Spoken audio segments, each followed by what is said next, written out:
لله نحمده ونستعينه ونستغفره ونؤمن به ونتوكل عليه ونعوذ بالله من شرور أنفسنا ومن سيئات أعمالنا من يهده الله فلا مضل له ومن يضلل فلا هادي له ونشهد أن لا إله إلا الله وحده لا شريك له ونشهد أن سيدنا ونبينا ومولانا محمدا عبده ورسوله صلى الله تعالى عليه وعلى آله وأصحابه وسلم تسليما كثيرا أما بعد فقد قال الله تعالى في القرآن المجيد أعوذ بالله من الشيطان الرجيم بسم الله الرحمن الرحيم يا أيها الناس اتقوا ربكم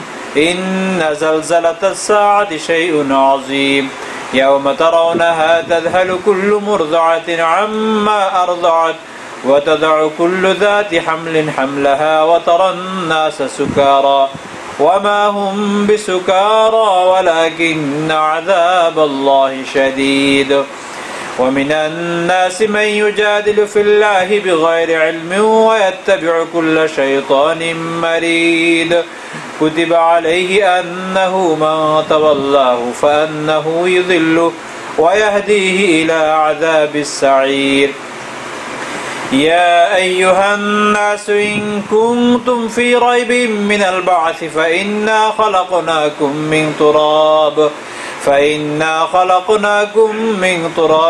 ثم من نطفة ثم من علقة ثم من مضغة مخلقة وغير مخلقة لنبين لكم ونقر في الأرحام ما نشاء إلى أجل مسمى ثم نخرجكم طفلا ثم لتبلغوا أشدكم ومنكم من يتوفى ومنكم من يرد إلى أرذل العمر لكي لا يعلم من بعد علم شيئا وترى الأرض هامدة فإذا أنزلنا عليها الماء اهتزت وربت وأنبتت من كل زوج بهيج ذلك بأن الله هو الحق وأنه يحيي الموتى وأنه على كل شيء قدير صدق الله العظيم وصدق رسوله النبي الكريم ونحن على ذلك من الشاهدين والشاكرين الحمد لله رب العالمين আমরা প্রথমেই আল্লাহর শুকরিয়া জ্ঞাপন করছি যিনি আমাদেরকে মাঝখানে একটা গ্যাপের পরে আরও একবার এই কোরআনী মজলিসে এই মহতি জলসা অংশগ্রহণ করার তৌফিক দিয়েছেন। আমরা আমাদের এই নিয়ামতের কন্টিনিউয়াস আমাদের উপরে থাকার জন্যই শুকরিয়া আদায় করি, বলি আলহামদুলিল্লাহ রাব্বিল আলামিন। মৌসুমটা বড় ভালো মৌসুম যাচ্ছে। আমরা সবাই জানি যে বৎসরের ওয়ান কোয়ার্টার যেটাকে সিজন অফ ওয়ারশিপ বলা যায়, যার শুরুটা শুরু হয় রমজান থেকে আর যার শেষ হয়ে যায় জিলহজ মাসে। রমজান, শাওয়াল, জিলকদ, জিলহজ, এই 4 মাস বিশেষ ইবাদতের মাস, মৌসুমের মাস বা বিশেষ ডিল বা সেলের মাস। এই সময় একজন মুমিন তার বাকি 8 মাসের কিছু শর্টকামিং, কিছু অপরাধ বা কিছু আপনার গ্যাপ, সেগুলোকে ফিল আপ করার জন্য এই 4টি মাস বড় উপযোগী মাস। এর মধ্যে থেকে সর্বশেষ মাসে আমরা উপনীত হয়েছি যখন এখনও লক্ষ লক্ষ আল্লাহর বান্দা এবং বান্দি আল্লাহর ঘরের চতুর্পাশে লাব্বাইক আল্লাহুম্মা লাব্বাইক বলে শেষ করে ইস্তেগফার করতেছেন, তওবা করতেছেন, দোয়া করতেছেন। তো এখনো পর্যন্ত জিলহজ মাসের যে স্পিরিট সেটা শেষ হয় নাই, এখনো বাকি আছে। মাঝখানে আমরা একটি ইবাদত পালন করেছি কুরবানির। আল্লাহ ভালো জানেন যা আমাদের কার কোরবানি কবুল হয়েছে, কার কোরবানি কবুল হয় নাই, কিন্তু সকলে আমরা হোপ রাখতে পারি যে যদি কোনো ত্রুটি বিচ্যুতি হয়েও থাকে আল্লাহ যেন আমাদের কোরবানি কবুল করে নেন। আজকে যে সূরাটি আলোচনা করব এই সূরার সাথে এবং মাসের সাথে একটা বিশেষ সম্পর্ক আছে। নতুন সূরা, প্রথম আলোচনা। সূরার নাম হলো সূরাতুল হজ আর মাসের নামটা হলো জিলহজ। সো মাসও হজের মাস এবং যে সূরা নিয়ে আলোচনা করব সেটাও সে সূরার নাম হলো হজ। তো সাধারণত যে কোনো সূরা শুরু করার পূর্বে আমি সূরার কিছু বেসিক বায়োগ্রাফি অথবা এর জীবনী নিয়ে এই সূরার যে আলোচ্য বিষয় বা কোন সময় অবতীর্ণ হয়েছে এটা নিয়ে আলোচনা করি, যাতে করে সারসংক্ষেপ পুরো সূরার আলোচনাটা করি, যাতে করে আমাদের পরবর্তী আলোচনাগুলো বুঝতে সহজ হয়। প্রথমত আমরা নাম জেনে গেলাম, সূরাতুল হজ, মাসের সাথে সূরার নামেরও মিল আছে। আর দ্বিতীয়ত হলো যে এই সূরা নম্বরের দিক থেকে 22 নম্বর, সূরা ফাতিহা, বাকারা, আল ইমরান, নিসা, মায়দা, নাম এদিক থেকে। আর আয়াত সংখ্যা হলো 78 আয়াত বিশিষ্ট সূরা, কিন্তু এর মধ্যে রুকু থাকবে 10টি রুকু। কয়টি রুকু থাকবে? 10টি রুকু থাকবে। এই সূরার চতুর্থ রুকুর দ্বিতীয় আয়াতে একটা আয়াত আছে, ওয়াযিন ফিন-নাসি বিল হজ ইয়াতুকা রিজালান ওয়া আলা কুল্লি যামিরি ইয়াতিনা মিন কুল্লি ফাজিন আমিক, যে আপনি সকলকে হজে আসার অনুমতি দেন। যখন হযরত ইব্রাহিম আলাইহিস সালাতু ওয়াস সালাম কাবা ঘরের পুনর্নির্মাণ, নতুন নির্মাণ না কিন্তু, খেয়াল রাখবেন, কারণ কাবা ঘরের প্রথম নির্মাণ তো আল্লাহ তাআলা প্রথম এই পৃথিবীকে যখন সৃষ্টি করেছেন তখন কাবা ঘর নির্মাণ করেছেন। ইন্না আউওয়ালা বাইতিন উযিআ লিন-নাসি লাল্লাযী বিবাক্কাতা মুবারাকান ওয়া হুদাল লিল আলামিন, যেই ঘরটায় পৃথিবী সৃষ্টি করার পরে সর্বপ্রথম আমি যে ঘর নির্মাণ করেছি বা যে ঘরের ভিত্তি স্থাপন রেখেছিলাম সেটা হলো বাক্কা, মক্কা বা বাইতুল্লাহ। এটা আমরা সবাই জানি। এই জন্য প্রথম নির্মাণ তো তখন। আর হযরত ইব্রাহিম আলাইহিস সালাতু ওয়াস সালাম কি করেছেন? পুনর্নির্মাণ। যখন একটা স্ট্রাকচার ভেঙে যায় বা দুর্বল হয়ে যায় তখন এটাকে এসে রিবিল্ড করা হয়। এটা হলো বিল্ড নিউলি, আর হলো রিবিল্ড, যেটা আগে ছিল পুনর্নির্মাণ করা হয়েছে। তো পুনর্নির্মাণ করার কাজ যখন শেষ হয়ে গিয়েছে তখন উনি কাজ শেষ করার পরে বাপ এবং বেটা দুজনে কাজ করেছেন। আল্লাহ তাআলা যেভাবে তাদের জন্য কাজের সরঞ্জামানি দিয়েছেন ওইভাবেই করেছেন। সেই কাজ করা শেষ করার পরে উনি পাহাড়ে উঠলেন। পাহাড়ে উঠার পরে উনি আওয়াজ করলেন, সারা পৃথিবীর লোকজনকে দাওয়াত দিয়েছেন, ওয়াযিন ফিন-নাসি বিল হজ। আল্লাহ তাআলা বললেন যে আপনি এখন এই ঘরের দিকে, মানে আপনি কোনো ঘরে যাওয়ার জন্য তো আপনাকে ইনভাইট করতে হবে। হযরত ইব্রাহিম আলাইহিস সালাতু ওয়াস সালাম আল্লাহর পক্ষ থেকে সারা জগৎবাসীকে ইনভাইট করেছেন। এই ইনভিটেশন আমরা সকলেই পেয়েছি। যারা পৃথিবীতে জীবিত ছিল তারাও পেয়েছে, যারা মায়ের পেটে ছিল তারাও পেয়েছে, যারা রূহ জগতে ছিল তারাও পেয়েছে। সকলকে উনি ওই পাহাড়ের উপর দাঁড়ায় ইনভাইট করেছেন। ওই ইনভাইটটা সন্তান যে মায়ের পেটে আছে সেও শুনেছে, ফিল আসলাম যে বাপের পিঠে আছে অর্থাৎ এখনো আসে না এই পৃথিবীতে সেও শুনেছে, এবং সবাই একসাথে উত্তর দিয়েছে। যদিও শোনার ক্ষেত্রে আমরা বিভিন্ন জায়গায় ছিলাম, কেউ পৃথিবীতে লাইভ ছিল, কেউ রূহ জগতে ছিল, কেউ মায়ের পেটে ছিল, কিন্তু সকলের উত্তর দেওয়ার সেন্টেন্স ছিল একটাই, লাব্বাইক আল্লাহুম্মা লাব্বাইক। সকলে আমরা বলেছি। এর মধ্যে থেকে আমরা কেউ সরাসরি যাইতে পারি, যারা চলে গিয়েছে তাদের ডাকে আমরা সাড়া দিয়ে চলে যেতে পারছি, কেউ হয়তো এখনো যাইতে পারি না, ইনশাআল্লাহ যাব। আর যদি পৃথিবীতে থাকাকালে কখনো নাও যাইতে পারি, কিন্তু যে আল্লাহর জন্য লাব্বাইক বলেছে সে আল্লাহ তো শুনেছে, সুতরাং আফসোসের কোনো কারণ নেই। এই হইল সূরাটার পটভূমি, যে এই সূরাতে যে সূরার নামকরণ করেছে হজ, চতুর্থ রুকুর যে 2 নম্বর আয়াত আছে ওই আয়াত থেকে সূরার নাম রাখা হয়েছে, ওয়াযিন ফিন-নাসি বিল হজ ইয়াতুকা রিজালান, আপনি অনুমতি দেন সারা পৃথিবীকে, যাতে করে ইয়াতুকা রিজালান সারা পৃথিবী থেকে মানুষ দলে দলে আসতে পারে, ওয়া আলা কুল্লি যামিরি ইয়াতিনা মিন কুল্লি ফাজিন আমিক লিয়াশহাদু মানাফিআ লাহুম ওয়া ইয়াযকুরু ইসমাল্লাহ, তারা এখানে উপস্থিত হয়ে উপকৃত হবে, লিয়াশহাদু মানাফিআ লাহুম ওয়া ইয়াযকুরু ইসমাল্লাহি আলা মা, এবং আমি আল্লাহর তাকবীর দিবে, আমি আল্লাহর বড়ত্বের গান গাইবে, এবং আমি যে তাদেরকে হেদায়েতের পথে এনেছি তার শুকরিয়া আদায় করবে। এই জন্য তারা হজ করতে আসবে। এই জন্য তো আমরা বলি লাব্বাইক আল্লাহুম্মা লাব্বাইক লা শারীকা লাকা লাব্বাইক, যে কোনো শরীক নেই ও আল্লাহ, ইন্নাল হামদা ওয়ান নি'মাতা লাকাল মুলক, সমস্ত প্রশংসা তোমার, ইন্নাল হামদা সমস্ত যত নিয়ামত আমরা চতুর্পাশে পাচ্ছি সব তোমার, সমস্ত জগৎ, রাজত্ব, কিংডম সব তোমার, লা শারীকা লাক লাব্বাইক আল্লাহুম্মা লাব্বাইক। সো এই মানে এটা একটা স্লোগান, এটা শুধুমাত্র বলার জন্য না, এর যে অর্থ, এর যে মিনিং, এটাকে আমাদের আত্মায়, অন্তরাত্মায় কন্টেন করে আনতে পারলে তখন একটা হাজির জীবনে পরিবর্তন ঘটে। বুঝতে পারতেছেন? তো যাই হোক, এটা একটা ইন্টারেস্টিং যে আমরা যেই সূরা আলোচনা করতেছি, ওই সূরাটা শুরুটাই হয়েছে আলহামদুলিল্লাহ মানে জিলহজ মাসে, হজের মাসে সূরাটা শুরু করতে পারছি। এই দৃষ্টিকোণ থেকে বলতে পারি যে এটা একটা সুন্দর শুভ সূচনা। যে কোনো জিনিসের সূচনা যদি শুভ হয়, সুন্দর হয়, তাহলে এই থেকেও আমরা অনেক সময় বলতে পারি যে হয়তো সুন্দর হবে কাজটা। যাক, এটা হলো সূরার নামকরণ করা। এরপরে হলো যে এই সূরার কেন্দ্রীয় বিন্দু বা কেন্দ্রীয় আলোচনাগুলো কি হবে। কেন্দ্রীয় আলোচনাটা আরও একটা বিষয় আলোচনা করি যে কোনো সূরার শুরুতে, যে সূরাটা কিসের, মক্কায় না মদিনা, মাদানী না মাক্কি। আমরা জানি কোরআন শরীফের সূরাটাকে আপনি দুই ভাগে পাবেন, হয়তো এই সূরাতে থাকবে মক্কি অথবা মাদানী। এবং এর ব্যাখ্যা আমি কয়েকবার করেছি। মক্কি এবং মাদানীর অর্থ হলো যে সূরা মক্কায় নাজিল হয়েছে সেটাকে মক্কি বলা হয়, যে সূরা আল্লাহ রাসূল মদিনা যখন ছিলেন তখন নাজিল হয়েছে তখন মাদানী বলা হয়। এটা জরুরি না যে পুরা সূরাটা মক্কায় নাজিল হতে হবে। এরকম অনেক সূরা আছে যে তার কিছু অংশ মক্কায় হয়েছে, কিছু অংশ মদিনায় হয়েছে। অনেক সূরা এমন আছে যে এই সূরাটা হুবহু মক্কায় নাজিল হয়েছে, এই সূরাটা হুবহু মদিনায় নাজিল হয়েছে। তবে যে সূরার অধিকাংশ আয়াতে মক্কায় নাজিল হয়েছে সেটা মক্কি হবে, অধিকাংশ আয়াত যদি মাদানীতে হয় তাহলে মদিনা হবে। তার মধ্যে থেকে একটা জলজন্ত প্রমাণ হলো এই সূরা।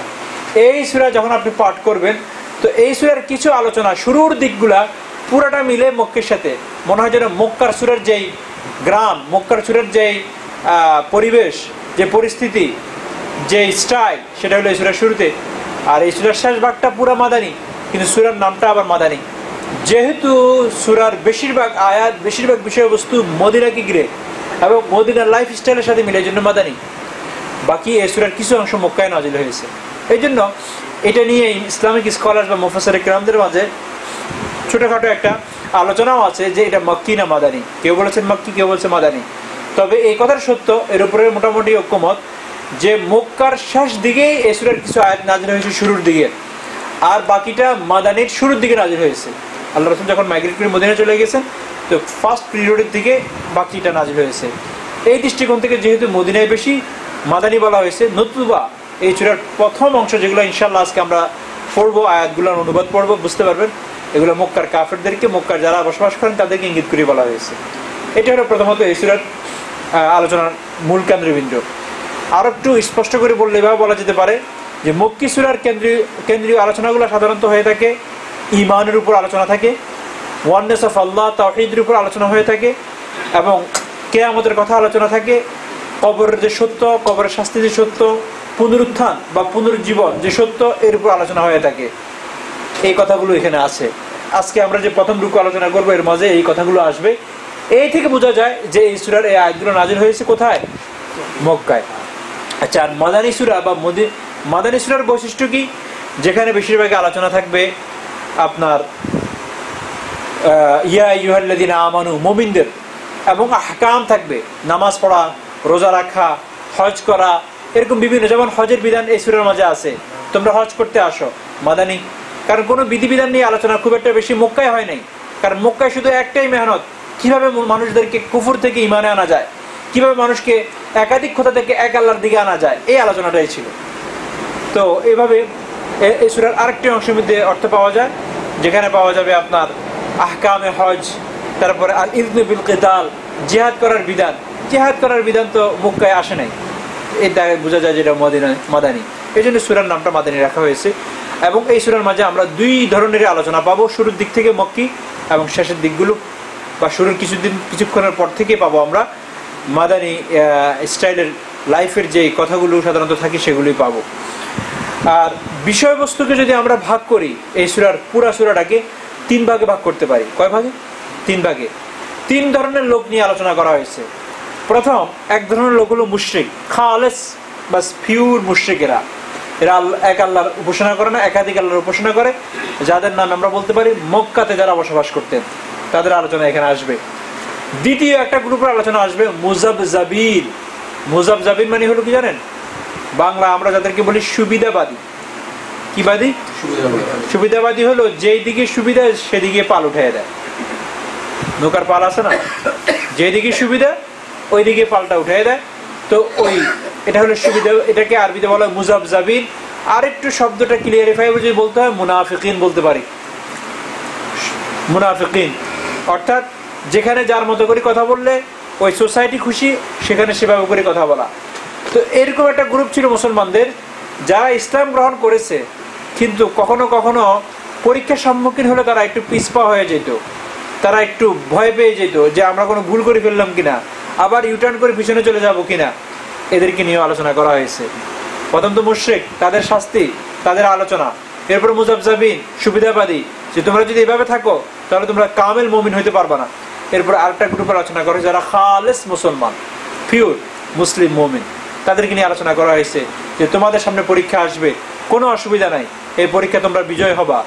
আর এই বিজয় হওয়ার পরে তোমরা এমন করো না যেরকম নাকি মক্কার কাফেররা করতেছে, দাম্ভিকতা, অহংকার, তোমাদেরকে হজ করতে নিষেধ করতেছে, হজ করতে বাধা দিচ্ছে, তারপরে দাম্ভিকতা দ্বারায় আশপাশের সোসাইটি থাকতে পারতেছে না, তোমরা এরকম করবা না। তোমরা একটা মডেল হবা, আদর্শ সোসাইটি উপহার দিতে চেষ্টা করবা। এই কতগুলো কথা এই পুরা সূরাটার মধ্যে বিবৃত বা ছড়ায়া ছিটাইয়া আছে। আমরা যখন এই পুরা সূরাটা পড়বো এই আলোচনাগুলো পাইতে থাকবো ইনশাআল্লাহ। এর মধ্যে থেকে প্রথম যে রুকুটা আমি আলোচনা করব, এই রুকুর মাঝে প্রায় আজকে যে রুকুটা আলোচনা করবো এর আয়াত বিশিষ্ট হলো, কত আয়াত বিশিষ্ট রুকুটা? ইয়া আল্লাহ, 10টি আয়াত। কতটি আয়াত আলোচনা করব? 10টি আয়াত ইনশাআল্লাহ। এই 10 আয়াত বিশিষ্ট প্রথম রুকুটা, এর মধ্যে পুরোটাই মক্কি বলতে পারেন আপনি, মক্কার কাফেরদেরকে উদ্দেশ্য করে আয়াতগুলো নাজিল হয়েছে।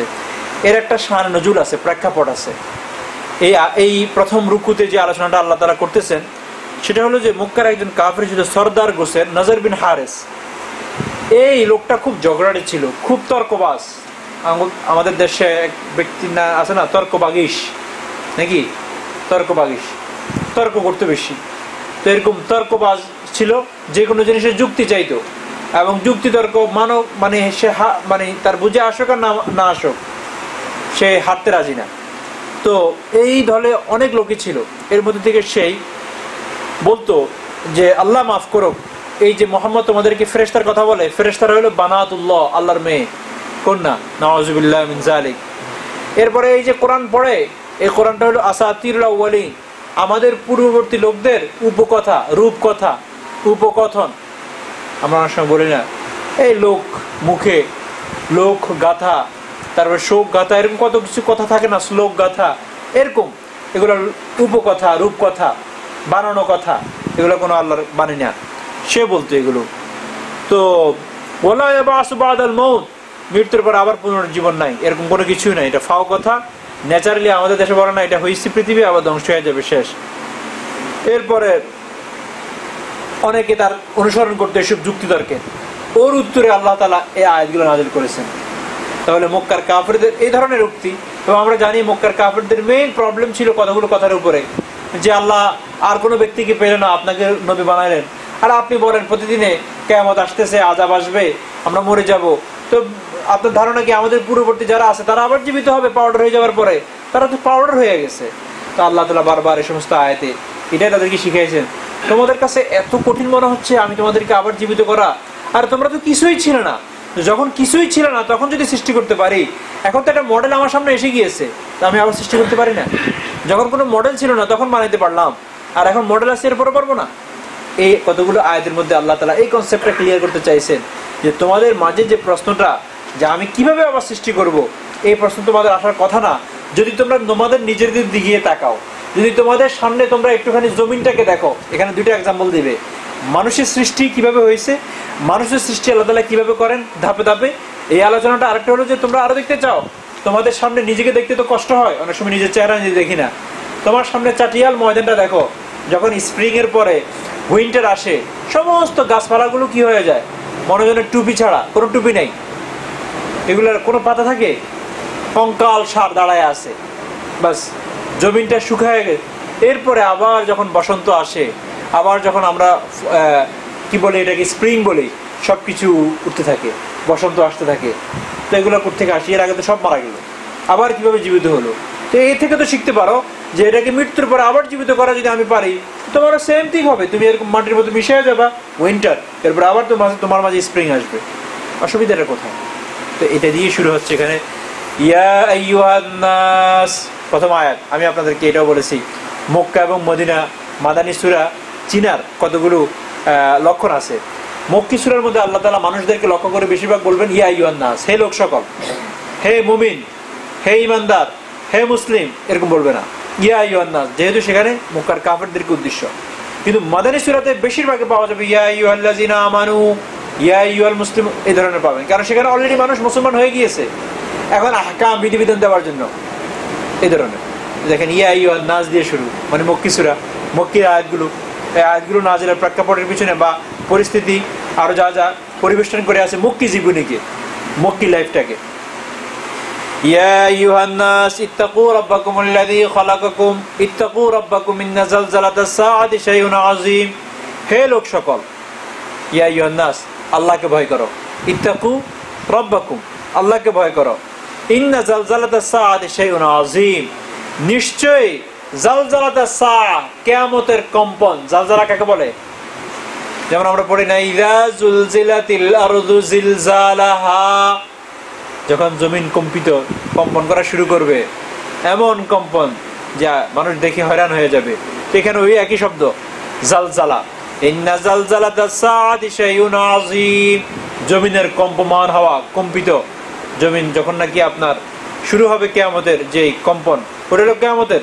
এই শেকিং কোনো আমাদের হাইদের শেকিং আর সুনামি শেকিং না, যখন কিয়ামতের শেকিং শুরু হবে, শাইউন আযীম, বড় মারাত্মক ধরনের শেকিং। এটা সাধারণ না যে পৃথিবীর এক পাশ নড়ে উঠছে আরেক পাশ ঠিক আছে, এক পাশ উড়ে যাচ্ছে আরেক পাশ আপনার ফান আর এনজয় করতেছে, এরকম না, শাইউন আযীম। ইয়াউমা তারাউনাহা, কেমন হবে চিত্রটা, কেমন হবে? ইয়াউমা তারাউনাহা তাযহালু কুল্লু মুরযাআতিন আম্মা আরযাআত, যখন নাকি ওই শেকিংকে তোমরা উপলক্ষণ করবা, দেখবা, যখন ওই শেকিংটা, ওই নড়াচড়াটা শুরু হবে, তখন কেমন হবে? কুল্লু মুরযাআতিন আম্মা আরযাআত ওয়া তাযআউ কুল্লু যাতি হামলিন হামলাহা। মুরযাআ বলা হয় আসলে দুধ পান করা যেই স্ত্রী আছে না, মা আছেন না, তো যেই টুকরাটা বাচ্চারা মুখে দিয়ে রাখে চষে, ওটাকে বলা হয় মুরযাআ শব্দটা। অর্থাৎ বলা হয় যখন ওই শেকিংটা দেখা শুরু হবে, তো মা বাচ্চাকে দুধ পান করানো ভুলে যাবে, আর মায়ের পেট থেকে সন্তান খসে পড়ে যাবে। এবং প্রত্যেক গর্ভধারিণী মা তার গর্ভে যা আছে তা ফেলে দিবে, পড়ে যাবে, খবরে থাকবে না ওটা কোনখানে কোন সময় খালাস অথবা হয়ে গিয়েছে, চলে গিয়ে পড়ে গিয়েছে বলতে পারবে না। কারণ এর চেয়েও ভয়ঙ্কর দেখবে ওটাকে, এটা তো কষ্ট, পেইন, কিন্তু এই পেইন কোনো পেইন মনে হবে না, ভুলে যাবে। এখন হাদিসের ভাষ্য অনুযায়ী এটা হলো যে নফখা, যখন নাকি বাঁশিতে ফুৎকার দেওয়া হবে, মিকাই না, তো তিনটা আওয়াজ করা হবে, তিনবার উনি ফুৎকার দিবেন। তো এটা কোন সময় এটা হবে? প্রথম একটা ফুৎকার দেওয়া হবে যাকে বলা হয় ভয় ভীতি সৃষ্টি করার জন্য এই আওয়াজটা হবে। এই উনি বাঁশিতে যে ফুৎকার দিবেন ভয় ভীতি সৃষ্টি করার জন্য, এটা হলো প্রথম। আর দ্বিতীয় আওয়াজে প্রত্যেকটা লোক, জিন, ইনসান, হিউম্যান বিংস, এনি প্রাণ, যার মাঝে প্রাণ আছে, সবকিছু মারা যাবে, সব শেষ, ডেথ। আর এরপরে তৃতীয় একটা ফুৎকার দেওয়া হবে, সেটার সাথে সাথে সবাই উঠবে, এটা হলো উঠার জন্য। এই হলো বিগিনিং, ওপেনিং অফ দ্য কিয়ামা, জাজমেন্ট এবং ফাইনাল বা বিচার দিনের ওপেনিংটা শুরু হবে তখন, সেরেমনি বলেন না, এটা শুরু হবে তখন। তো এই তিনটা আওয়াজ যে হবে, তিনটার কোন সময় এই কথাটা? প্রথমটা কেউ কেউ বলেছেন এটা হলো যখন কিয়ামতের ফুৎকার দেওয়া হবে, সবাই উঠবে। তো এর উত্তরে বলা হয় যে তখন তো কোনো বাচ্চা, কোনো মায়ের পেটে বাচ্চা থাকবে না, তখন তো কোনো মা বাচ্চাকে দুধ পান করাবেন না। এটা হলো প্রথমটা, যে পৃথিবীর কাজ নিয়ে সবাই ব্যস্ত আছেন, এখনো পৃথিবীর এই লীলা খেলা, এই হাট বাজার ক্লোজ করা হয়নি এখনো। পৃথিবীর বাজার, এই দুনিয়ার যে বাজারটা, এই বাজারটা, রং তামাশার বাজারটা এখনো ওপেন। এই সময় যে প্রথম ফুৎকার দেওয়া হবে, এর আগে তো মানুষ কত কিছু দেখতেছে, ওগুলোতে মানুষ এত পেরেশান হবে না, কিন্তু যখন দুনিয়া জুড়ে শেকিং হবে, কারণ এটা তো হলো কিয়ামতের, তখন এরকম হবে যে মা তার দুধ পান করা বাচ্চাকে ভুলে যাবে। বাচ্চা কি দুধ ছেড়ে দিয়ে কোথায় আছে খবর নেই। আচ্ছা, বাচ্চাকে যখন দুধ পান করায়, বাচ্চা দুধ ছাড়ার সাথে সাথে মা বলতে পারেন, কিন্তু ওই বাচ্চা দুধ ছেড়ে কোথায় চলে গিয়েছে, মা কোথায় চলে গিয়েছে খবর নেই। ওই শেকিং এর সাথে পেটে বাচ্চা ছিল, সে বাচ্চাটা এখন আছে কিনা সেটা চেক করার সময় নাই, সেটা পড়ে যাবে ভয়। ইয়াউমা তারাউনাহা তাযহালু কুল্লু মুরযাআতিন আম্মা আরযাআত। এখন প্রশ্ন হলো কোন ফুৎকারের সাথে এটা হবে? অথেন্টিক বক্তব্য বা আলোচনা এটাই যে প্রথমটা, কারণ দ্বিতীয়টা হবে সবাই মারা যাবে, আর তৃতীয়টা সবাই উঠবে। প্রথমটার সময় এটা কিভাবে বোঝা যায়? হাদিসের আরো অনেক হাদিসের ভাষ্য অনুযায়ী এবং কোরআনের আরো অনেক আয়াত সাপোর্ট করে এই বক্তব্যটাকে। যেমন আপনারা যদি সূরা হাক্কা পড়েন, তো সেই সূরা আল হাক্কার 13 থেকে 15 নম্বর আয়াত পর্যন্ত পাবেন। ফাইদা নুফিখা ফিস সূরি নাফখাতুন ওয়াহিদা ওয়া হুমিলাতিল আরদু ওয়াল জিবালু ফাদুক্কাতা দাক্কাতান ওয়াহিদা। সিংহায় যখন একটি ফুঁক দেওয়া হবে প্রথম, তো এবং এই পৃথিবী ও পাহাড় পর্বত একই ধাক্কায় চূর্ণ বিচূর্ণ হয়ে যাবে। দাক্কাতান ওয়া হুমিলাতিল আরদু ওয়াল জিবালু ফাদুক্কাতা দাক্কাতান ওয়াহিদা ফায়াউমাইযিন ওয়াকাতিল ওয়াকিআ। এবং তখন সেই বিরাট ঘটনাটি সংঘটিত হবে। কি ঘটনাটি? কিয়ামতের ময়দান, হাসর নাসর। আর একটু সামনে যান, সূরা জিলজাল, একটু আগে আমি পড়েছি, ইযা জুলজিলাতিল আরদু জিলজালাহা ওয়া আখরাজাতিল আরদু আসকালাহা ওয়া ক্বালাল ইনসানু মা লাহা। পৃথিবীকে যখন নাকি সামগ্রিকভাবে ধাক্কা দেওয়া হবে এবং ইহার নিজের গর্বের বোঝা, পৃথিবী কি করবে জানেন? নিজের ভিতরে পেটে যা ছিল সব ছেড়ে দিবে, সমস্ত মানুষ যা যা ছিল সব বাইরে আসবে। মানুষ কি বলবে জানেন? হ্যাঁ, কি হলো? পৃথিবীর কি হলো? সব ছেড়ে দিচ্ছে কেন? বমি করতেছে, মনে হয় ভমিটিং হচ্ছে। পৃথিবী সব ছেড়ে দিবে। আরো সামনে যান, সূরা নাজিয়াতে আছে, ইয়াওমা তারজুফুর রাজিফা তাতবাউহা রাদিফা কুলুবুন ইয়াওমাইযিন ওয়াজিফা আবসারুহা খাশিআ। যেদিন ধাক্কা দিবে মহাকম্পনের শেকিংটা, যেটা একটি কাঁপন, উহার পর আরেকটি ধাক্কা, এই যে প্রথম একটি ধাক্কা পরে আরেকটি ধাক্কা, তো কি হবে? সেই দিন লোকদের দিল কাঁপিয়া উঠিবে এবং দৃষ্টিসমূহ ভীত সন্ত্রস্ত হয়ে উঠবে। আরো সামনে পড়ে সূরা মুজাম্মিলের মধ্যে পড়বেন, ফাকাইফা তাত্তাকুনা ইন কাফারতুম ইয়াওমা ইয়াজআলুল বিলদানা শিবা ইয়াওমা ইয়াজআলুল বিলদানা। কি হলো তোমাদের? তোমরা যদি নবীর কথা অমান্যই করো, এখন তোমরা আল্লাহকে ভয় করতেছো না, তাহলে কেমন করিয়া নিজেদেরকে রক্ষা করিবে যখন নাকি শিশুরা বৃদ্ধ হয়ে যাবে? এক ধাক্কায় শিশু বৃদ্ধ হয়ে যাবে, টেনশনে চিন্তায় বৃদ্ধ করিয়া দিবে, যাহার তীব্রতা এত কঠোর হবে মনে হয় যেন আসমান ভেঙ্গে পড়ার উপক্রম হবে। তো এখন তোমরা আল্লাহ রাসূলের কথা মানতেছো না, তখন কেমনে কি করবা?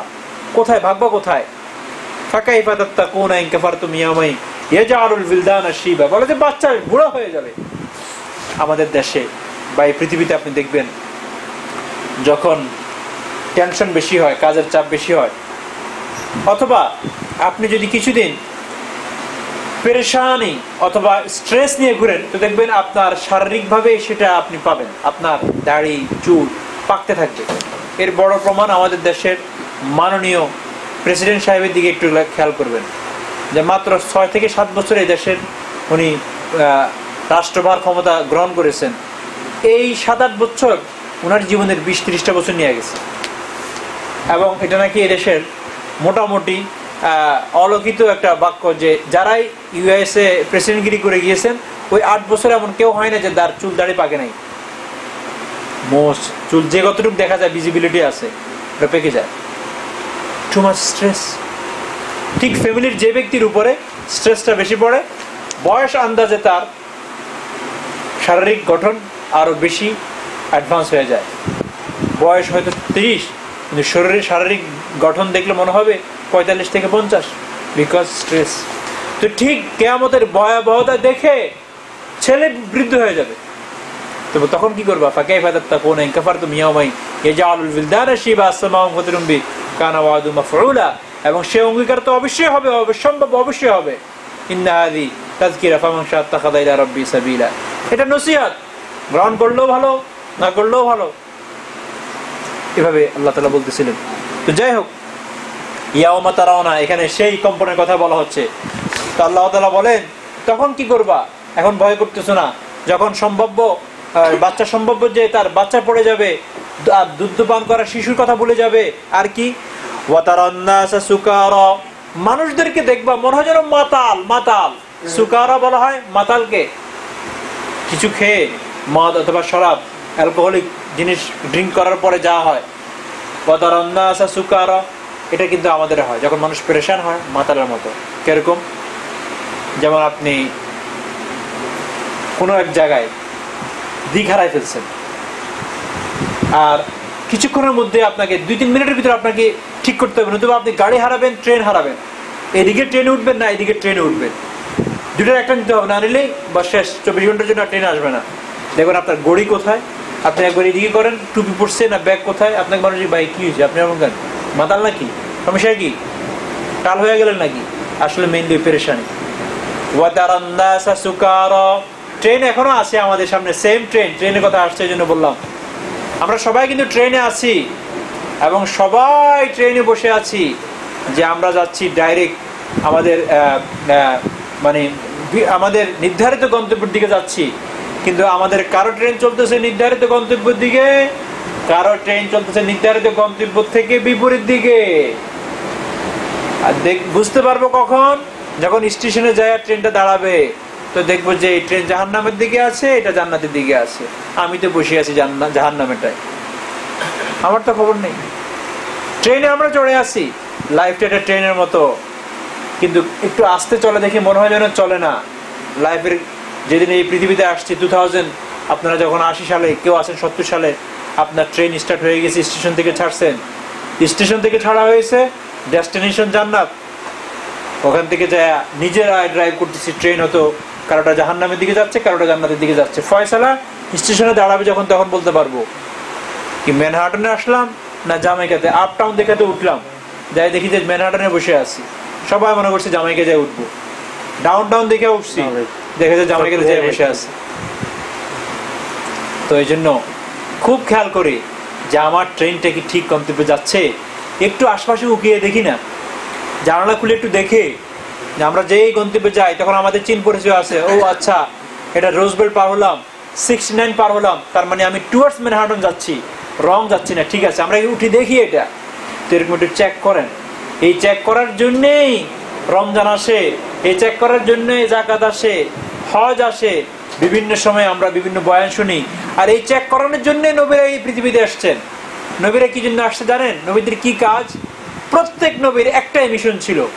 প্রত্যেক নবী যখন এই পৃথিবীতে আসছেন, সেই মিশনটা হলো এই যে আল্লাহ তাআলা আমাদেরকে রুহের জগতে একটা ট্রেনেতে উঠাই দিয়েছেন। রুহের জগতে আমাদের সকলকে সৃষ্টি করার পরে জিজ্ঞাসা করেছেন, আলাস্তু বিরাব্বিকুম, আমি কি তোমাদের প্রভু হিসাবে, রব হিসাবে যথেষ্ট নয়? আমরা সবাই তখন কেউই নাস্তিক ছিল না, আমরা সবাই আস্তিক ছিলাম। সেখানে কোনো আহমদ শরীফ, সেখানে কোনো লতিফ সিদ্দিকী, এরকম কেউ ছিল না।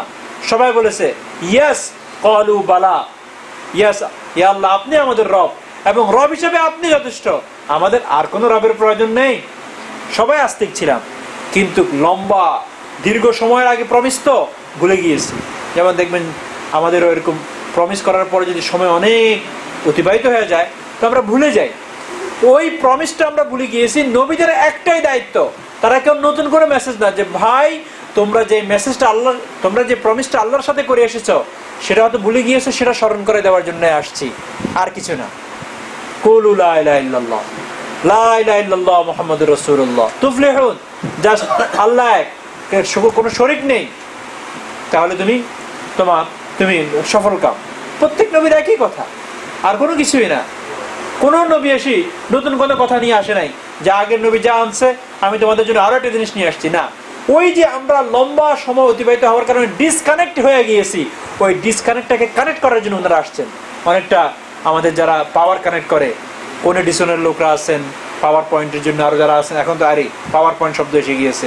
আমরা যারা কি জানি বলে আইটি লাইনে কাজ করি, পাওয়ার পয়েন্ট একটু ডিসকানেক্ট হয়ে গেলে যা হয়, পরে তোমার কোনো পাওয়ার পয়েন্ট নাই।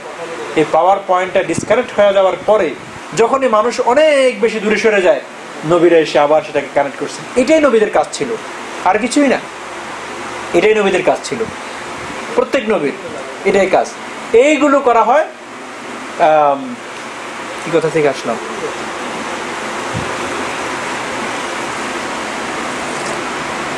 কি আলোচনা থেকে আসলাম?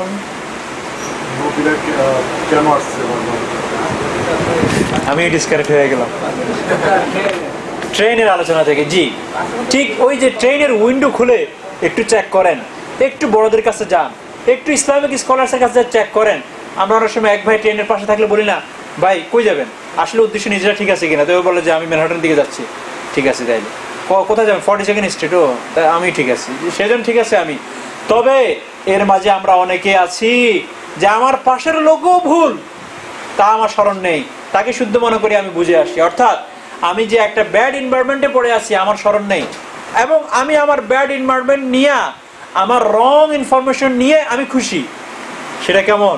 ওই যে আপনাকে বলেছি যে গাড়িতে উঠেছে, তো গাড়িতে ওঠার পরে এক ভাই ওরা সামনের সিটে এক মহিলার সাথে বসে গিয়েছে, সবাই তাকে বোঝাচ্ছে যে ভাই তুমি পিছনে যাও বা এখানে বসা ঠিক না। সে বলে যে আমি ঠিক মতো বসছি না, আমার তো সিট ঠিক আছে, আমার সিট পাইছি, বসে গেলাম, অসুবিধাটা কি? সে ছিল পাঠান। এখানে তো কেউ পাঠান নাই, এই জন্য বাংলায় বলতেছি, কোনো অসুবিধা নেই, বদনাম করা যেতে পারে। এক্সাম্পলটা নেওয়ার জন্য, এদের বুদ্ধি টুদ্ধি একটু খুব মোটা থাকে। মোটা বুদ্ধি ভালো কিন্তু, কারণ ভুলের উপরে তারা খুব মজবুত থাকে। আবার বেশি বুদ্ধি হলে সত্যির উপরে বেশিক্ষণ থাকে না, নড়া শুরু করে, বুদ্ধি বেশি যে। তো উনি বসছেন, এক ভাই পিছন থেকে দেখলেন পাঠান ভাই, তো বললো যে ভাই এ তো কোনোভাবে উঠতেছে না। সে দূর থেকে যায়, কানে কানে জিজ্ঞাসা করলেন, ভাই আপনি কোথায় যাবেন? বলে যে ধরেন না আমাদের এখন, আমরা এখানে আছি না, আমরা এখানে আছি, তো গাড়িটা যাচ্ছে ম্যানহাটনের দিকে। তো উনি বললেন আমি জামাইকার দিকে যাব।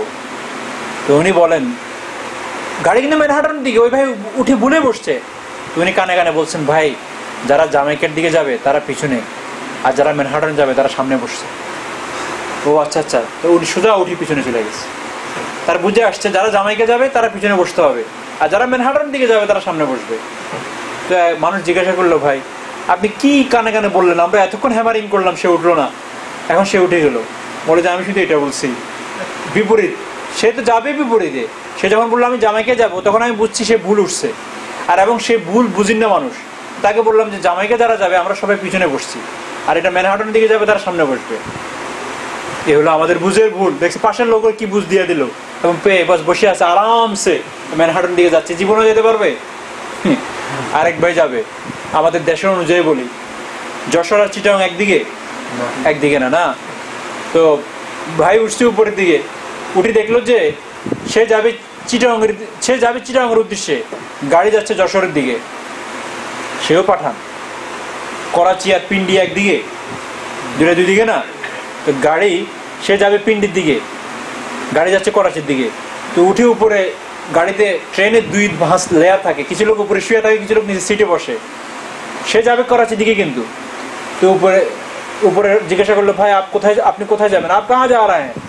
বলে যে আমি তো পিন্ডি যাবো। আর এই লোক যাবে করাচির দিকে। বাহ, মানে কত মডার্ন সময় এসে গেলাম।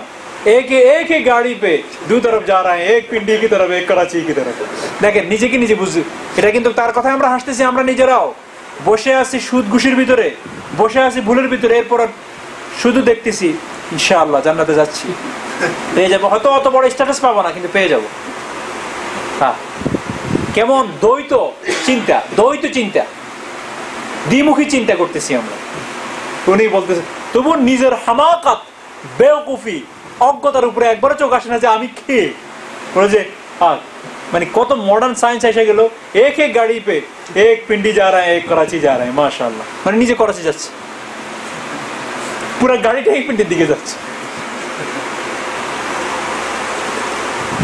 ট্রেন তো একটুখানি চেক করার চেষ্টা করি, নবীরা আসছে এই জন্যই। চেক করতে তো আমরা চেকও করি না, ওই যেভাবে ছোটবেলায় শিখছি গাড়িতে উঠাই দিয়েছে ওইভাবে আসি, ডকর করে যাচ্ছি। যেদিন স্টেশনে যায় থামবে, চোখ খুলবো কিয়ামতের ময়দানে, ট্রেনের মাথা এটা এইদিকে আরে এই জন্য ভাই চেষ্টা করি একটুখানি। ওয়াতারান নাসা সুকারা, মানুষকে দেখবা মাতাল, ওমা হুম বিসুকারা, আল্লাহ বলেন তারা কিন্তু মাতাল না, দেখা যাবে মাতালগ্রস্ত। সিমস, আমরা বলি না দেখতে এমন মনে হচ্ছিল, কিন্তু তারা মাতাল না। তারা মাতাল কেন হবে? তারা কি মাতাল হওয়ার মতো কোনো কিছু খেয়েছে? পান করে নাই তো এরকম কিছু। ওমা হুম বিসুকারা ওয়ালাকিন্না আযাবাল্লাহি শাদীদ, কিন্তু এর চেয়ে বেশি কঠিন ভয়ঙ্কর হলো আল্লাহর আযাব। ওয়ালা, এটা তো শুধুমাত্র লক্ষণ, সিমটম দেখে এরকম হবে, কিন্তু আযাব, শাস্তিটা কেমন হবে তাহলে? ওয়ালাকিন্না আযাবাল্লাহি শাদীদ ওয়া মিনান নাসি মান ইউজাদিলু ফিল্লাহি বিগাইরি ইলম। এখন আল্লাহ তাআলা ওই যে নজর বিন হারিসের কথা বলতেছে, মানুষের মধ্যে থেকে কিছু মানুষকে পাবা তুমি যারা অজ্ঞতা বশত আমাকে নিয়ে ঝগড়া করে, বলে যে কিছুই বুঝে আসে না কি জন্য মানুষ হজ করতে যাচ্ছে, এই পয়সাগুলো ওয়েস্ট করতেছে, বুঝে আসে না। ওনার বুঝে আসে না, ওনার বুঝে আসে লক্ষ্মী পূজা, ওনার বুঝে আসে 12 মাসে 13 পার্বণ, সেখানে ওয়েস্টিং মানি মনে হয় না। ওনার প্রথম দিন, আমাদের যে বৈশাখীর প্রথম দিনের যে পান্তা আর ইলিশ, সেটাকে ওয়েস্টিং মনে হয় না। আমাদের দেশে ভোট কালেকশনের জন্য কোটি কোটি ডলার, সেটা ওয়েস্টিং মনে হয় না। এক মন্ত্রীর সাথে 40 জনের বহর, 313 জন একসাথে যায়, বদরি সাহাবী সব, মনে হয় যেন কি করতে যাচ্ছে, ব্যাগিং, ভিক্ষাবৃত্তির জন্য যাচ্ছে, সেখানে যায় কিছু চাইবে, সেটা ওয়েস্টিং মনে হয় না। আরে এক মন্ত্রী পুরো হেলিকপ্টার নিয়ে চলে, সেটা ওয়েস্টিং মনে হয় না। আল্লাহর সাথে দেখা করবে যে আল্লাহ এই বডি দিয়েছে, যিনি কিং অফ দ্য কিংস, তার ঘরে যাইতেছে, এটাকে ওয়েস্টিং মানি মনে হয়। অপদার্থ কোথায় গেল, আর কোনো কিছু পাইল না। বলে ওয়া মিনান নাসি মান ইউজাদিলু ফিল্লাহি বিগাইরি ইলম, অজ্ঞতা বশত আমাকে নিয়ে ঝগড়া করবে। তুমি পাবা কিছু লোকদেরকে, এই আজকের রুকুতে পাবো না, আগামী সপ্তাহের রুকুতে একটা আয়াত আসবে, ঠিক এই আয়াতটাকে আল্লাহ তাআলা আবার রিপিট করছেন 11 নম্বর আয়াতে, ওয়া মিনান নাসি মান ইয়াবুদুল্লাহা আলা হারফিন। আপনি কিছু মানুষকে পাবেন যারা নিজেকে মুসলমান বলে, সুবিধাবাদী, তারা দেখে দেখে দেখে দেখে ইবাদত করে, যেটা করলে মানুষ দেখবে সেটা করে, যেটা করলে মানুষের, যেটা করলে বিপদে পড়বে সেটা করে না। টুপি মাথা দিলে অসুবিধা করা যাবে না, দাড়ি রাখলে অসুবিধা করা যাবে না। ওয়া মিনান নাসি মান ইয়াবুদুল্লাহা আলা হারফিন ফাইন আসাবাহু খায়র। যদি কোনো কিছু ভালো কিছু পায়, কোরবানি পরে দুম্বা পায়, বলে যে ইসলাম কত ভালো, কোরবানি গরু জবাই, ইসলামের কি মজা, ইফতারের সময় রকমারি ফুড, ইসলামের মজাই আলাদা, ইসলাম এটাকে বলে কি আনন্দ। ওয়াইন আসাবাহু ফিতনাতুন, যখন নাকি তাদের উপর রোজা ফরজ করে দেওয়া হয় 12 ঘন্টা 16 ঘন্টা 18 ঘন্টা, খুব কষ্ট, আমার শরীরের সমস্যা। যখন কোনো পরীক্ষার কিছু দেখে, কষ্টের কিছু দেখে, আস্তে পিছনে হটে, আছে সুবিধাবাদী মুসলমান। এই দ্বিতীয় রূপের প্রথম আয়াত, এর মধ্যে থেকে একটা আয়াত এখানে ওয়া মিনান নাস, এটা একটা গ্রুপ, এটা হলো কমপ্লিট কাফেরদের কথা বলতেছে। আমি বললাম যে এই সূরাতে তিন ধরনের গ্রুপ নিয়ে আলোচনা করবে, পাক্কা মুসলমান, পাক্কা কাফের, একেবারে 100%, কোনো এর মধ্যে পার্সেন্টেজে কোনো কিছু, আর মাঝখানে মুজাবজাবিন, সুবিধাবাদী, যার ভিতরে কুফরিও কাজ করে আবার ইসলামও কাজ করে। তো এই প্রথম গ্রুপ নিয়ে আলোচনা করতেছে, একদম 100% কাফের। ওয়া মিনান নাসি মান ইউজাদিলু ফিল্লাহি বিগাইরি ইলম, যারা আমাকে নিয়ে বিতর্ক করে, ঝগড়া করে, জাদালা ইউজাদিল মানে হলো ঝগড়া করা, সরাসরি ঝগড়া, বাস। মান ইউজাদিলু ফিল্লাহি বিগাইরি ইলম ওয়া ইয়াত্তাবিউ কুল্লা শাইতানিন মারিদ, বিতাড়িত শয়তানকে 100% অনুসরণ করে। তারা অনুসরণ করে তাদের মডেলকে, বিতাড়িত শয়তান, মরদুদ, অভিশপ্ত শয়তান।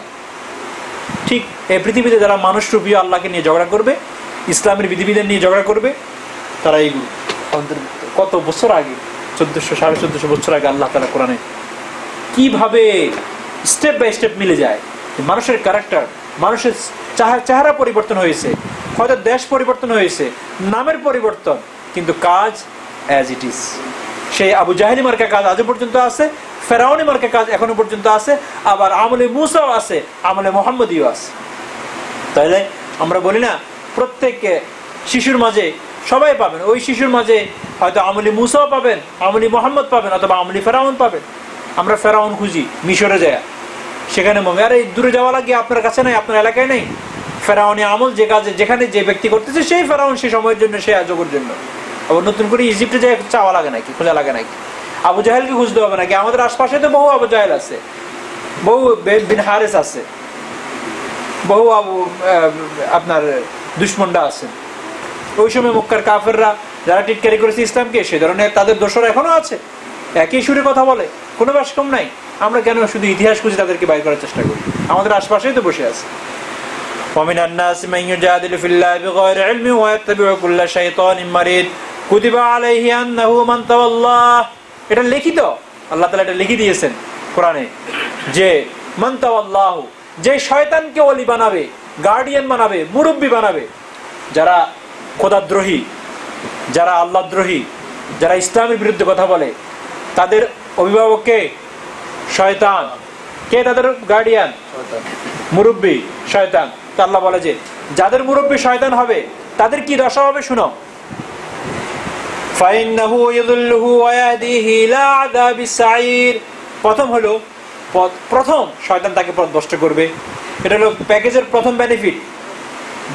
আমাদের কাছে সামনে দুইটা প্যাকেজ, আপনার মুরব্বী, আমরা কি বলি, হাসবুনাল্লাহু ওয়া নি'মাল ওয়াকিল, নি'মাল মাওলা ওয়া নি'মান নাসির। ও আল্লাহ, আপনি উকিল হিসাবে আমার জন্য যথেষ্ট, আর আপনি কতই না ভালো, কত না উত্তম উকিল, অভিভাবক, কতই না নি'মান নাসির, উত্তম সাহায্যকারী। এর চেয়ে বড় সাহায্যকারী আমার আর প্রয়োজন নাই। এটা তো হলো একটা প্যাকেজ। এই প্যাকেজের যারা এই প্যাকেজটা নিবে তাদের বেনিফিট কি, নাম্বার 1 ইয়াহদি। আল্লাহ বলে যে ওয়াল্লাযীনা জাহাদু ফিনা লানাহদিয়ান্নাহুম সুবুলানা, যে আমার পথে চেষ্টা করবে, যে আমার পথে মেহনত করবে, লানাহদিয়ান্নাহুম সুবুলানা, আমি আমার রাস্তার দিকে তাকে পথ প্রদর্শন করব, তাকে আমার রাস্তার পথপ্রাপ্ত করব। লানাহদিয়ান্নাহুম সুবুলানা ওয়া ইন্নাল্লাহা লামাআল মুহসিনিন, আর নিশ্চয়ই আমি আল্লাহ তাদের সাথে থাকব।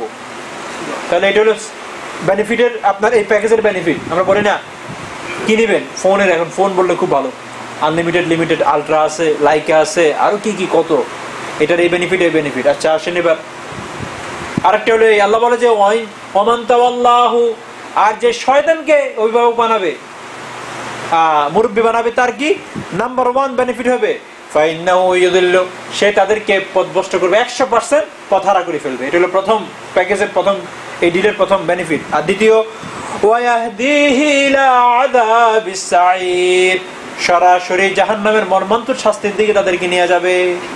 ওয়া ইয়াহদিহি ইলা আযাবিস সাঈর, এখানে আল্লাহ তাআলা একটা শব্দ ব্যবহার করেছেন হেদায়েতের জন্য ব্যবহার করা ইয়াহদি, তাই না? আর পথভ্রষ্টের জন্য ব্যবহার করা ইউজুল্লু, কিন্তু আল্লাহ এটা ক্রিটিসাইজ করার জন্য বলা হয়েছে। ক্রিটিসাইজ করে এই শব্দটা এখানে ব্যবহার করছেন। আমরা অনেক সময় বলি না, আসেন স্বাদ আস্বাদন করাবো, কত দানে কত চাল, সেটা তখন মজাটা পাবেন। মজা মানে মারামারি অথবা কষ্টটার কি মজা পায় না কষ্ট পায়, কিন্তু আমরা বলি কত দানে কত চাল, তখন মজা পাবেন, মজা করে দিবনি। এটা হলো ক্রিটিসাইজ করে। এখানে আল্লাহ তাআলা ওই হেদায়েত শব্দটা আনছে। ওখানে যেরকম বলছে ওয়াল্লাযীনা জাহাদু ফিনা লানাহদিয়ান্নাহুম, যে আমার পথে চেষ্টা করবে, অনেক পরীক্ষা আসবে, সেগুলো উত্তীর্ণ হয়ে আসবে, লানাহদিয়ান্নাহুম, আমি তাকে রাস্তা দেখাবো।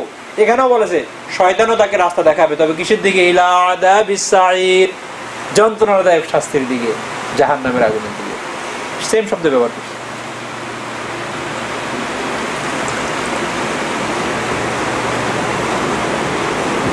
এরপর আয়াত, ইয়া আইয়ুহান নাস, এই যে বললাম মক্কি সূরার যেই আলোচনার স্টাইল, হে লোক সকল, ইন কুনতুম ফি রাইবিন, এখন মেইন প্রশ্নের উত্তর এসে পড়েছে। প্রথমটা আল্লাহ তাআলা শুধু বুঝাইছেন নবীর কথা মানতেছো না, আল্লাহকে কখন ভয় করবা, ওই সময়টা আসলে। আর ওই সময় আসলে আল্লাহকে কোথা থেকে ভয় করবা, বাচ্চাদের পেট থেকে পড়ে যাবে, মানুষ তো সবকিছু ভুলে যাবে, তুমি তো মাতালে হয়ে যাবা, আর তখন আল্লাহকে ভয় করার কোনো কাজে আসবে?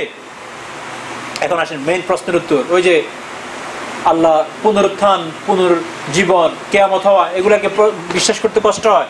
আল্লাহ বলতেছেন, ইয়া আইয়ুহান নাস ইন কুনতুম ফি রাইবিন মিনাল বা'স, তুমি যদি সন্দিহানে হয়ে থাকো, তোমার যদি সন্দেহ হয়ে থাকে, মিনাল বা'স, বা'স বলা হয় পুনরুত্থিতকে, পুনর্জীবনকে, আবার জীবিত হওয়াকে। ফাইন্না, তো শুনো, তাহলে শুনো, ঘটনাটা শুনতে থাকো।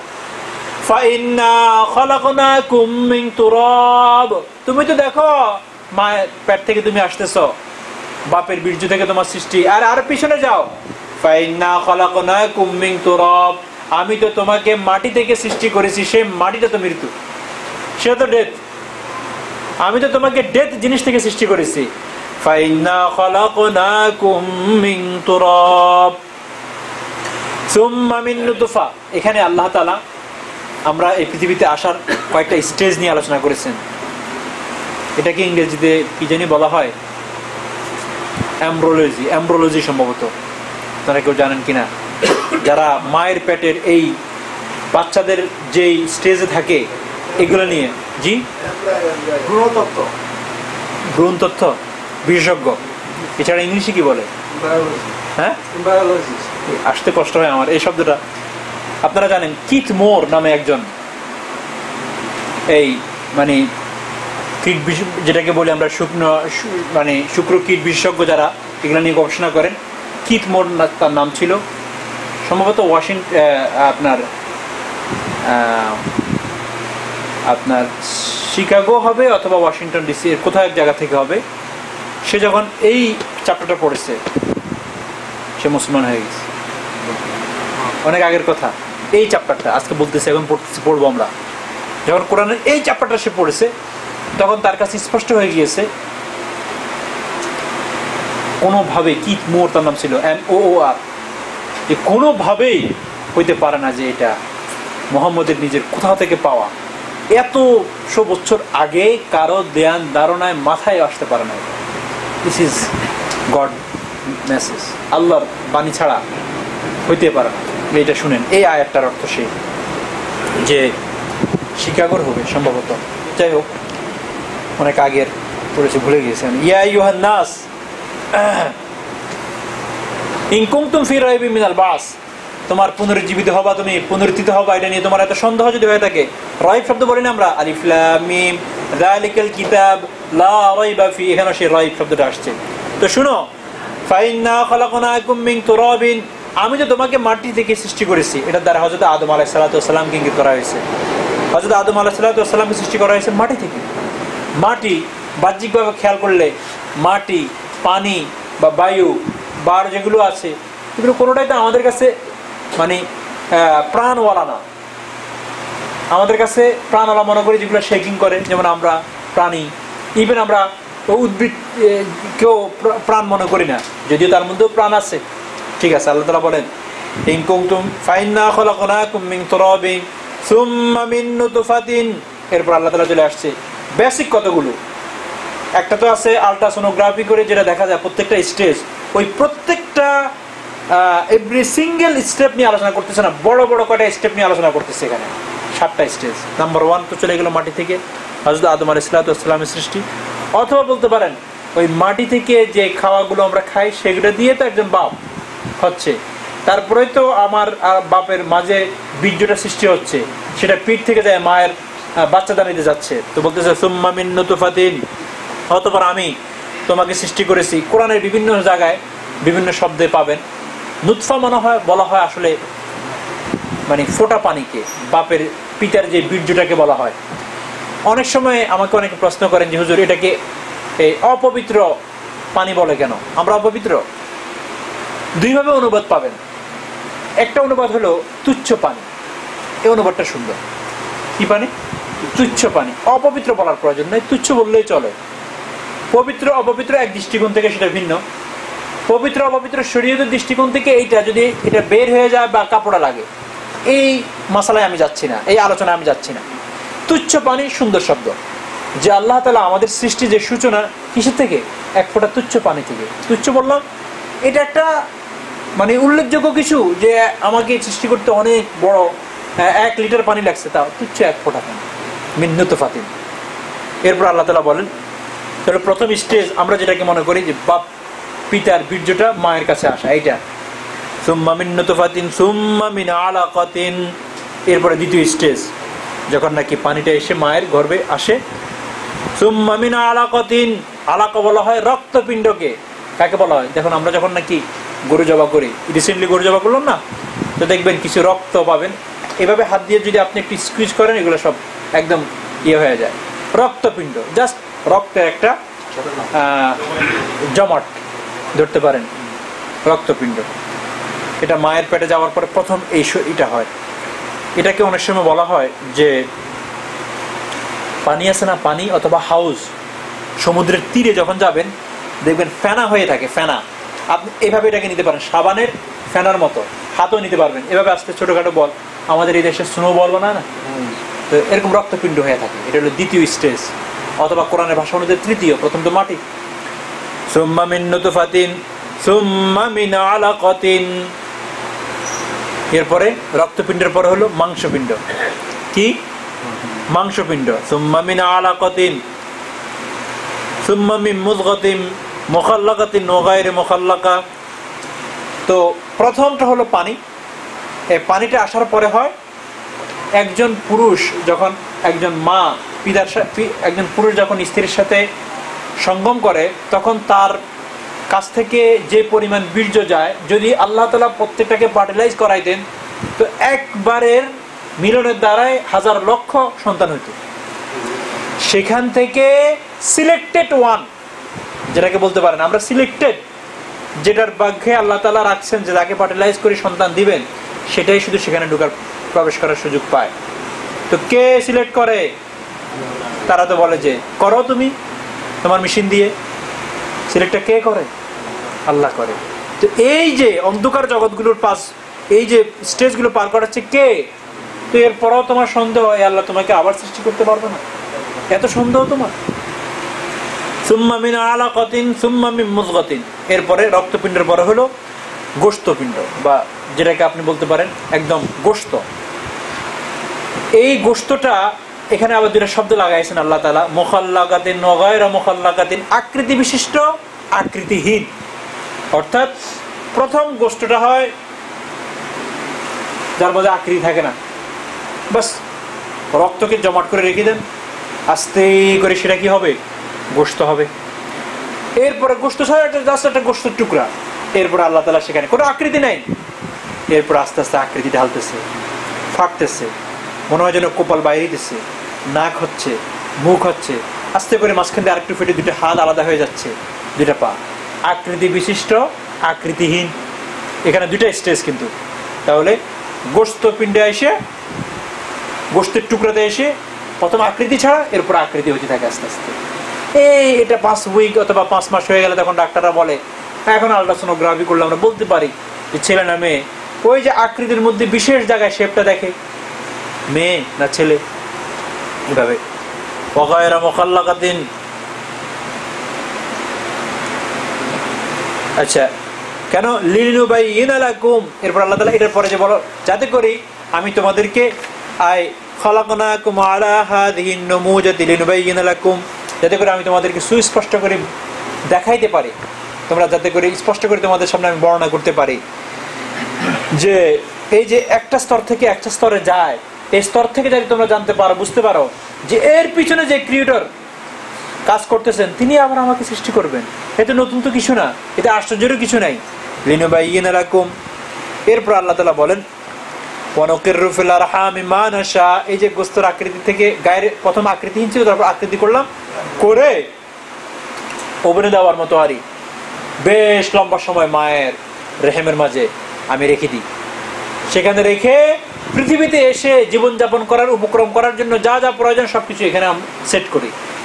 ইনস্টলমেন্ট বলেন, সহজে অ্যাসেম্বলি বলেন, এখন অ্যাসেম্বলি চলতে থাকে, হাত পাগুলো ঠিকভাবে শেপ আকারে আসা।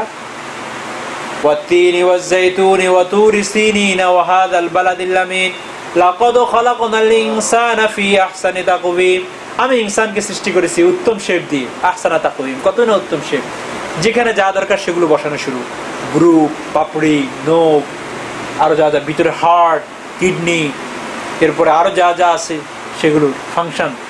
এ বলে যে আল্লাহ তাআলা বলে যে এরপর আমি তোমাদেরকে কিছু ওয়ানুকিররু ফিল আরহামি মা নাশা, এরপর আমি একটা সময়, নির্ধারিত সময় পর্যন্ত আমি ওখানে স্থায়িত্ব করি, রেখে দিই। ওয়ানুকিররু ফিল আরহামি মা নাশা ইলা আজালিন মুসাম্মা, নির্ধারিত সময় কতদিন? 8 মাস, 8.5 মাস, 9 মাস, আরো কিছুদিন এরকম। সুম্মা নুখরিজুকুম তিফলা, এরপরে মায়ের পেট থেকে সন্তান বেরিয়ে আসে, বেরিয়ে আসে শৈশবকাল, শিশু, শিশুর থেকে কি হয় আমরা কৈশোর, কৈশোর থেকে যুবক, যুবক থেকে বার্ধক্য। এরপর আল্লাহ তাআলা বলেন সুম্মা নুখরিজুকুম তিফলা সুম্মা লিতাবলুগু আশুদ্দাকুম, এরপরে এই ছোট কিশোর থেকে আমি তোমাদেরকে পূর্ণতায় পৌঁছাই দিই। পূর্ণতা কাকে? কিশোর হওয়ার পরও তো তার বুদ্ধি বিবেক ঠিক মতো থাকে। ছোট শিশুটাকে হাতে আগুন দেন, সেটাও নিয়ে নিবে। শিশুটার হাত থেকে আপনি $500 মানে নোটটা নিয়ে $1 দেন, বা $1 দুইটা দিয়ে দেন, সেটা নিবে। তো বলা যায় সুম্মা লিতাবলুগু আশুদ্দাকুম, সুম্মা লিতাবলুগু আশুদ্দাকুম, এরপর আমি তোমাদেরকে পূর্ণতায় পৌঁছায় দিই। পূর্ণতা বলতে কাকে বলা হয়? জ্ঞানী, গুণী। এরপরে বলি আপনার কে? আমি একজন PhD হোল্ডার। কে আপনি? আমি এর উপর ইঞ্জিনিয়ারিং করেছি। কে আপনি? আমি তো সো অ্যান্ড সো হার্ভার্ড থেকে, আমি তো কলম্বিয়া ইউনিভার্সিটি থেকে, হ্যাঁ কত কিছু থেকে। আর মায়ের পেট থেকে সেটা বলে না, আমি তুচ্ছ পানি থেকে আসা, সেটা আর আসে না। হ্যাঁ, আমার ভিজিটিং কার্ড একটু দেখে নিয়েন। এই জন্য এখন আমরা কত কিছু বলি নিজেকে। এসব কে করেছেন? আল্লাহ করেছেন। আর আপনি তো ডান আর বাম চিনতেন না। আপনাকে যদি বোতলের মাঝে দুধ না দিয়ে পেশাব দিয়ে দেওয়া হতো, সেটাও পান করতেন। সেই শিশুটাই আল্লাহ বলে সুম্মা লিতাবলুগু আশুদ্দাকুম সুম্মা লিতাকুনু, এরপরে আল্লাহ তাআলা সুম্মা ওয়া মিনকুম মান ইউরাদ্দু ওয়া মিনকুম মান ইয়াতাওয়াফা ওয়া মিনকুম মান ইউরাদ্দু ইলা আরযালিল উমরি স্টেজ। এই পূর্ণতা পৌঁছানোর পরে যখন কেউ কেউ বলতেছে আমি ডক্টরেট, আমি ডাক্তার, আমি ইঞ্জিনিয়ার, আমি সায়েন্টিস্ট, আমি এই, আমি সো অ্যান্ড সো, এরপরে মধ্যে থেকে কেউ মৃত্যুবরণ করে, আর কাউকে আমি বার্ধক্য পর্যন্ত দিয়ে দিই। আমাদের মাঝে অনেক ভাই 40-এ চলে গিয়েছেন, অনেক ভাই 35-এ চলে গিয়েছেন, অনেক ভাই 25-এ চলে গিয়েছেন, বার্ধক্যতে যায় নাই। বলে যাও আমি ইনকুম মাইয়াতাওয়াফা, এবং তাদের মধ্যে থেকে কিছু তো ইন্তেকাল করে চলে যায়, পিএইচডি নিয়ে চাকরি করার সুযোগ হয় নাই, তারপরে হয়তো 100,000 চাকরি নিয়ে 1 বছর করার সুযোগ হয় নাই, চলে গিয়েছে। আর যদি কেউ হায়াত পাইয়া থাকে তো তাকে আমি আবার পোষায় দিই বার্ধক্যতে। বার্ধক্যতে কেন পোষায়? যাতে করে সে বার্ধক্যতে যায়ও আবার সে ভুলিয়া যায় ওই সমস্ত জিনিস যা সে শিখছে। ডক্টর সাহেব বয়স 85, আপনি যাওয়ার পরে বলবে আপনি তার ছেলে, কে তুমি, কি নাম তোমার? আমি আপনার ছেলে। এই আমার কোনো ছেলে নাই। লিকাইলা ইয়ালামা বাদা ইলমিন শাইআ, পরে আমরা বলি যে উনি পক্ষাগ্রস্ত, বার্ধক্যজনিত রোগে ভুগতেছেন, ঠিক শিশুর মতো। বলে যে আবার কাউকে আমি তোমাদের পোষায় দিই বার্ধক্যতে, লিকাইলা ইয়ালামা বাদা ইলমিন শাইআ, যাতে করে তোমরা আবার অজ্ঞ হয়ে যাও কিছু জানার পরে। জানার বিষয় জানি না, চিনা জিনিস বলে যে চিনি না। লিকাইলা ইয়ালামা বাদা ইলমিন শাইআ। ইয়া আল্লাহ, কোরআন শরীফের আরেক জায়গা আছে ওয়া মান নুআম্মিরহু নুনাক্কিসু ফিল খালকি আফালা। কোথায় আছে আয়াতটা বলেন তো? সূরা ইয়াসিনের ভিতরে আছে, প্রতিদিন পড়েন। ওয়া মান নুআম্মিরহু নুনাক্কিসু ফিল খালকি আফালা ইয়াকিলুন, যে বয়স দিয়ে তোমাদেরকে এরপরে সব কিছু ভুলে যাও, এরপরেও একটু আকলটা খরচ করতে পারো না।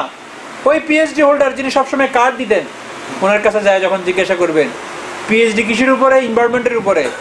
বলে আঙ্কেল কি লাগতেছে এখন? ঠান্ডা? না না না, তো খুব গরম লাগতেছে শীতের ভিতরে। কিছুই কাজ করে না, শাটডাউন, পাওয়ার পয়েন্ট অফ, আয়নার কাজ করে না।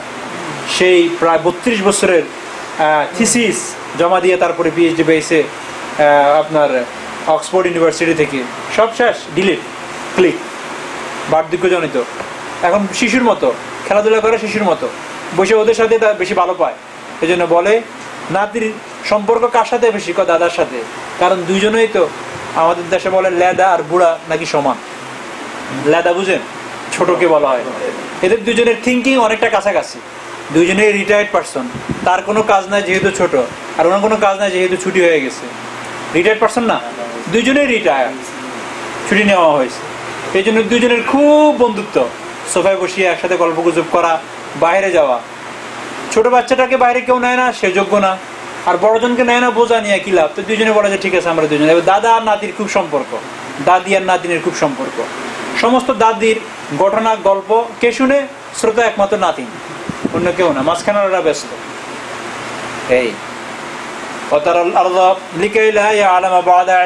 থিঙ্ক করার বিষয় কত স্পষ্ট করে কোরআন আয়াতগুলো আল্লাহ তাআলা বলেছেন, একটু খেয়াল করতেছেন? এই থিঙ্কিং করে পড়লে তখন কোরআন কি মৃত মনে হয়? বলে হুজুর কোরআন শরীফ আয়াত তেলাওয়াত করলে ঘুম আসে, কোনো প্রাণ নেই। আর গল্পের বই ধরলে নায়কের এখন কি অবস্থা, কোন দশায় আছে, শেষ করা ছাড়া। এটাকে আজকে আমি একটা আর্টিকেল পড়তেছিলাম, তো এটা 2 পেজের, ঠিকই পড়তেছি ইংরেজি, তো আস্তে আস্তে আমার ছেলে বই এটা নিয়ে আসছে, এত মোটা নিয়ে এসে বলে আব্বু দেখো আমি 2 দিনে প্রায় 250 পৃষ্ঠা এটা শেষ করে ফেলছি। আর আমি এরপরে তখন তাকে বললাম তো আসো একটুখানি তোমার আমপারাটা পড়ো। আই ডোন্ট লাইক দ্যাট, এনা বাড়া, এখন আর পছন্দ হয়। কিন্তু এই ছোট্ট ছেলেটাই গল্পের বই 250 পৃষ্ঠা শেষ ইংরেজিতে। এটা আমাদের ফিলিংস, লাভ, পছন্দ করি, ভ্যালু। আমাদের কাছে কোরআন শরীফের মহব্বত নাই, এই জন্য আমরা বুঝতেও চাই না। আজকে আমি জুমার বয়ানে বলছিলাম কম্পেয়ারিং, যে আমাদের কাছে যদি কোনো মেসেজ মানে গভর্নমেন্টের পক্ষ থেকে কোনো চিঠি আসে, বা অথবা মনে করেন আপনি বাংলাদেশে আছেন, ম্যারেজ ইমিগ্রেন্ট হয়ে এই দেশে আসবেন, একটা চিঠি আসছে কোথায় থেকে, ভিসা সেন্টার থেকে। প্রথম পড়ার লগে বুঝে গিয়েছি কি, তারপরেও এটাকে আবার নিয়ে যাচ্ছি সিপি এর কাছে অথবা লয়ারের কাছে, এক্স্যাক্টলি আমি যা বলছি তার সাথে মিল আছে কিনা। হয়তো কি হবে, সর্বোচ্চ এখানে একটা ওয়েলকাম টু ইউএসএ লেখা থাকবে, এর চেয়ে বেশি কিছু না। অথবা আপনার ব্লু পেপার নিয়ে বলে, কোন পেপারটা জানি তারা দেয়, বুলশিট না, বুলশিট না, বুলশিট। আচ্ছা, ওটা পাইলে কইতে পারেন বুলশিট। ওটা পাইলে একটু আমরা খুশি, যে মনে হয় রঙিন কাগজে দিয়েছে, ইনভিটেশন লেটার হইতে পারে, বাংলাদেশি হিসেবে বলতেছি। কিন্তু লয়ারের কাছে যাওয়ার পরে বলে যে ভাই আপনি তো আপনার ব্লু প্রিন্ট মনে করছেন, এটা বুলশিট, এটা সেটা না। কিন্তু কোরআন আমার সামনে পড়ে আছে, এটা নিয়ে একটু মেসেজটা হয়তো নিজে বোঝার চেষ্টা করবো না, আর কাছে আর অন্য কারোর কাছে বোঝার চেষ্টা করব, কোনো ফিলিংস নেই, কারণ মহব্বত নেই। এটা হলো এই অবস্থায়। আল্লাহ তাআলা আমাদেরকে কোরআনের মহব্বত, কোরআনের লাভ, কোরআন বোঝার আগ্রহ সৃষ্টি করে দেন আমাদের মনের মাঝে। প্রত্যেকে যে যে সারিতে আসি, যে স্টেজে আসি, যে পরিমণ্ডলে আসি, ওই পরিমণ্ডলে থেকে নিজের মতো করে একটু কোরআনকে বোঝার চেষ্টা করি। আল্লাহ তাআলা আমাদের সকলকে তৌফিক দান করেন। যাই হোক, এখানে বলতেছেন ওয়াতারাল আরযা হামিদাতান, শিশু থেকে বার্ধক্য পর্যন্ত আল্লাহ তাআলা বলে দিলেন এগুলো সব একটা স্টেজ। বলে যে তুমি এটা বুঝো না কেন, এখন যদি ব্যাখ্যা করতে যাও অনেক সময় লাগবে।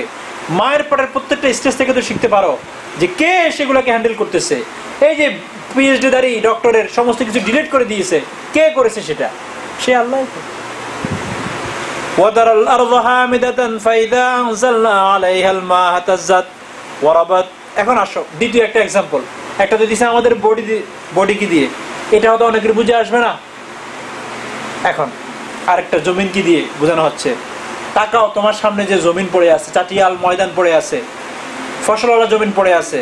ওয়াতারাল আরযা হামিদাতান ফাইদা আনজালনা, এই চাটিয়াল যেটাকে আমরা বলি নিষ্ফলা মাঠ, নিষ্ফলা মাঠ, কোনো ফসল টসল নেই। এটাকে কি বলে আমরা, যখন চৈত্র মাস হয় স্থির করে, মানে সব দিকে শুধু মানে টাটকা শুকে ফেটে আছে, কিছু হওয়ার, চৌচির না। আচ্ছা, তো ফাইদা আনজালনা আলাইহাল মা হাতাযাত, যখন আমি আসমান থেকে সেখানে পানি বর্ষণ করি, সেখানেও পানি আছে, এখানেও পানি আছে, আপনার সৃষ্টির পিছনেও পানি আছে। ফাইদা আনজালনা আলাইহাল মা হাতাযাত ওয়ারাবাত, যখন আমি আসমান থেকে সেখানে পানি বর্ষণ করি, তো সেটা সুজলা সুফলা মানে সফলা একদম রঙিন হয়ে যায়, সবুজ হয়ে যায়। ফাইদা আনজালনা আলাইহাল মা হাতাযাত ওয়ারাবাত ওয়ামবাতাত, বাস এর মধ্যে নাড়াচাড়া শুরু, যেটাকে আমরা স্প্রিং বলি। বসন্ত এসে যায়, তার মাঝে যৌবন এসে যায়। এরপরে আপনি দেখবেন যে যখন পুকুরটার মধ্যেও পানি ভরা, তো মাছের নড়াচড়া, জমিনেও পানি ভরা, তো ধানের নড়াচড়া কে দেখে? সবার মুখে হাসি খুশি, কৃষকের মুখ, সবকিছুতেই আনন্দের একটা জোয়ার বসে যায়। কে করে এটা? ফাইদা আনজালনা আলাইহাল মা হাতাযাত ওয়ারাবাত ওয়ামবাতাত মিন কুল্লি যাওজিন বাহিজ, চতুর্দিক থেকে সবকিছু দেখবা, সবকিছু আপনার ফসল দিচ্ছে, সুজলা সফলা ফসলে মাঠ ভরে থাকে। তো এবং সেটা দেখে আমরা খুশি হই। যাওজিন বাহিজ, যালিকা বিআন্নাল্লাহা হুয়াল হক। এই যে বিষয় পিছনে যে আলোচনা করেছি, মানুষকে স্টেপ বাই স্টেপ সৃষ্টি করা, জমিনে মৃত্যুর পরে আবার জীবিত করা, এগুলো সব কি? বিআন্নাল্লাহু হুয়াল হক। এটা এই জন্য যে আল্লাহ তিনি সত্য, তিনার ওয়ার্ডার এগুলো হয়ে থাকে। ওয়া আন্নাহু ইউহিল মাউতা, তিনি মৃতকে জীবিত করে থাকেন।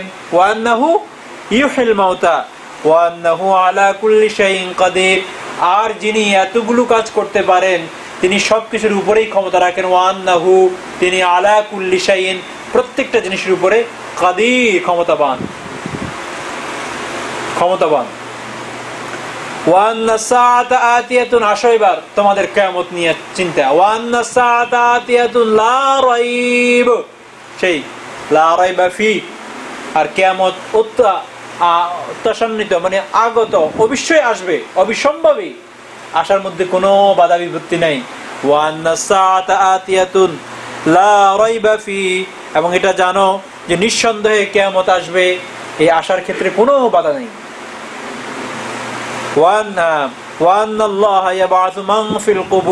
এবং আল্লাহ তাআলা তখন সৃষ্টি করবেন অথবা জন্মগ্রহণ করবেন অথবা তাদেরকে উত্থিত করবেন যারা নাকি মান ফিল কুবুর, কবরে থাকবেন। ইযা যুলজিলাতিল আরদু জিলজালাহা ওয়া আখরাজাতিল আরদু আসকালা, জমিনে মেলা মারি ছেড়ে দিবে, ভমিটিং বললাম না যে টেক আউট, সব ফেলে দিবে। মানুষ বলবে ওয়া ক্বালাল ইনসানু মা লাহা, এখানে কিন্তু ওয়া ক্বালাল মুসলিমুন ওয়া ক্বালাল মুমিনুন বলে নাই, মুসলমানরা মুমিনরা বলে উঠবে কি হলো ওয়া ক্বালাল ইনসান, আস্তিক এন্ড নাস্তিক সবাই বলবে মা লাহা, কি হলো জমিনের, জমিন পাগল হয়ে গেল নাকি, are you crazy, why you are সবকিছুকে ফেলে দিচ্ছ তুমি। ওয়া ক্বালাল ইনসানু মা লাহা ইয়াউমাইযিন তুহাদ্দিসু আখবারাহা, চতুর্দিকে খবর, সবাই কথা বলবে, সবকিছু খবর বলবে আপনার। ইয়াউমাইযিন তুহাদ্দিসু আখবারাহা বিআন্না রাব্বাকা আওহা লাহা ইয়াউমাইযিন ইয়াসদুরুন নাসু আশতাতান লিইরাউ আমালাহুম, সবকিছু দেখতে পাবেন আপনার। ফামান ইয়ামাল মিসকালা যাররাতিন খায়রান ইয়ারা, যদি সামান্যতম, আমরা যেটাকে শস্য দানা পরিমাণে যদি আপনার আমল থাকে, বেশি উঠবে সেটা। রাতের অন্ধকারে এই একবার ঘুমের থেকে জেগে হঠাৎ মনে চাইলো, আল্লাহ আমাকে কত শান্তিতে রেখেছে, বলেছেন আলহামদুলিল্লাহ, চোখে এসে যাবে সেটা। ফামান ইয়ামাল মিসকালা যাররাতিন খায়রান ইয়ারা ওয়া মান ইয়ামাল মিসকালা যাররাতিন শাররান ইয়ারা। আর সেরকম রাতের অন্ধকারে দেখেছেন কেউ নেই, নিজের আইফোনটাকে একটু টার্ন অফ করিয়া ফেসবুকে যায় এদিক সেদিকে একটুখানি এক্সিট নিয়েছেন, সেটাও বেশি উঠবে শাররান ইয়ারা, সেটাও দেখতে পাবেন যে এটাও এসে গেল এখানে। জি, তো আল্লাহ তাআলা বলতেছেন ওয়ামিনান নাস ওয়া আন্নাহু আলা কুল্লি শাইইন কাদির ওয়া আন্নাল্লাহা ইয়াবআসু মান ফিল কুবুর। এটা এর মাধ্যমে এই রুকুটা শেষ হয়ে গেল, 10টি আয়াত বিশিষ্ট প্রথম রুকু। ইনশাআল্লাহ পরবর্তীতে আমরা দ্বিতীয় রুকু আলোচনা করব। দ্বিতীয় রুকুর প্রথম আয়াতটা ঠিক আমি বললাম যে ওয়ামিনান নাসি মান ইয়াবুদুল্লাহা আলা হারফিন, প্রথম রুকু আলোচনার কেন্দ্রবিন্দু ছিল 100% কাফের, জাস্ট খোদাদ্রোহী, মানানা তো মানানার উপর স্ট্রং। আর দ্বিতীয়টা হলো সুবিধাবাদী, ওয়ামিনান নাসি মান, তাদেরকে নাস বলছে, মানুষের মধ্যে আপনি কিছু লোকদেরকে পাবেন আলা কুল্লি হারফিন, বাসিয়া বাসিয়া ইবাদত করে, যেটা করলে কমন কমন কমন কিছু ইবাদত আছে, মানে কতগুলো কমন একটা বর্ষিব আছে, যেমন মনে করেন আমরাও করি, খ্রিস্টানরাও করে, ইহুদিরাও করে, কতগুলো আছে সোসাইটির উপকার করা, এটা তো ইসলামও আছে, কোনো অসুবিধা নেই।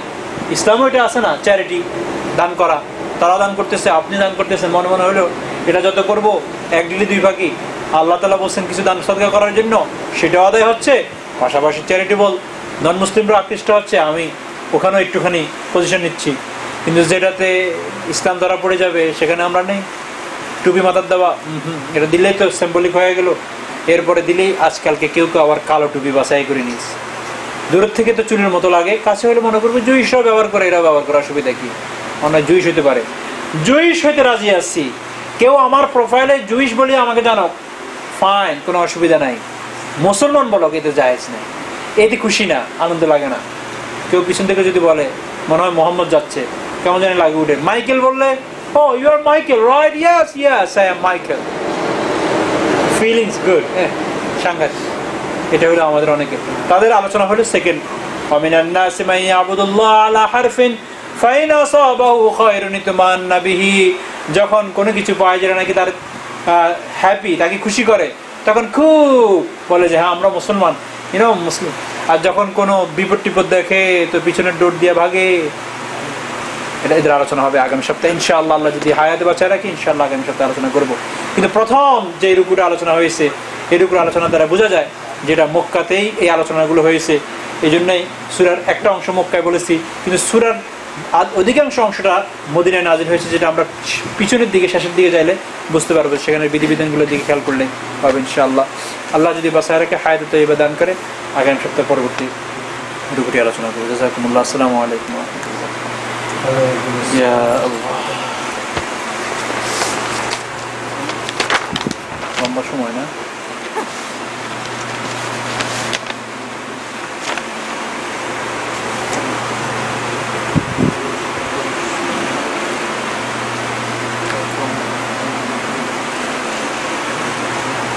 আমাদের আলোচনার দ্বিতীয় পর্ব, যেটাকে আমি সাধারণত মহিলা অঙ্গন বলি বা মা বোনদের উদ্দেশ্যে আলোচনা করে থাকি। যদিও মা বোনরা উপলক্ষ, মেন লক্ষ্য সবাই ভাইরাও আছেন, যেহেতু সংসার শুধুমাত্র মায়ের দ্বারা হয় না, মা এবং বাবা, নারী এবং পুরুষ দুটার মিলনে মিশ্রণে আমাদের দাম্পত্য জীবনটা আমরা লিড করে থাকি। আমি আজকে যে বিষয়টা আলোচনা করব, এই আলোচনার কাছাকাছি আলোচনা অনেকবারই করেছি, তারপরেও একই বিষয় যখন নাকি বারবার আলোচনা করা হয় তখন সেটা নাকি অন্তরে বসে। অনেক সময় হয় যে হয়তো আগের বার শুনেছি, তখন প্রমিস করেছি যে আমি এই কথাগুলোর উপর আমল করব, আবার ভুলে গিয়েছি।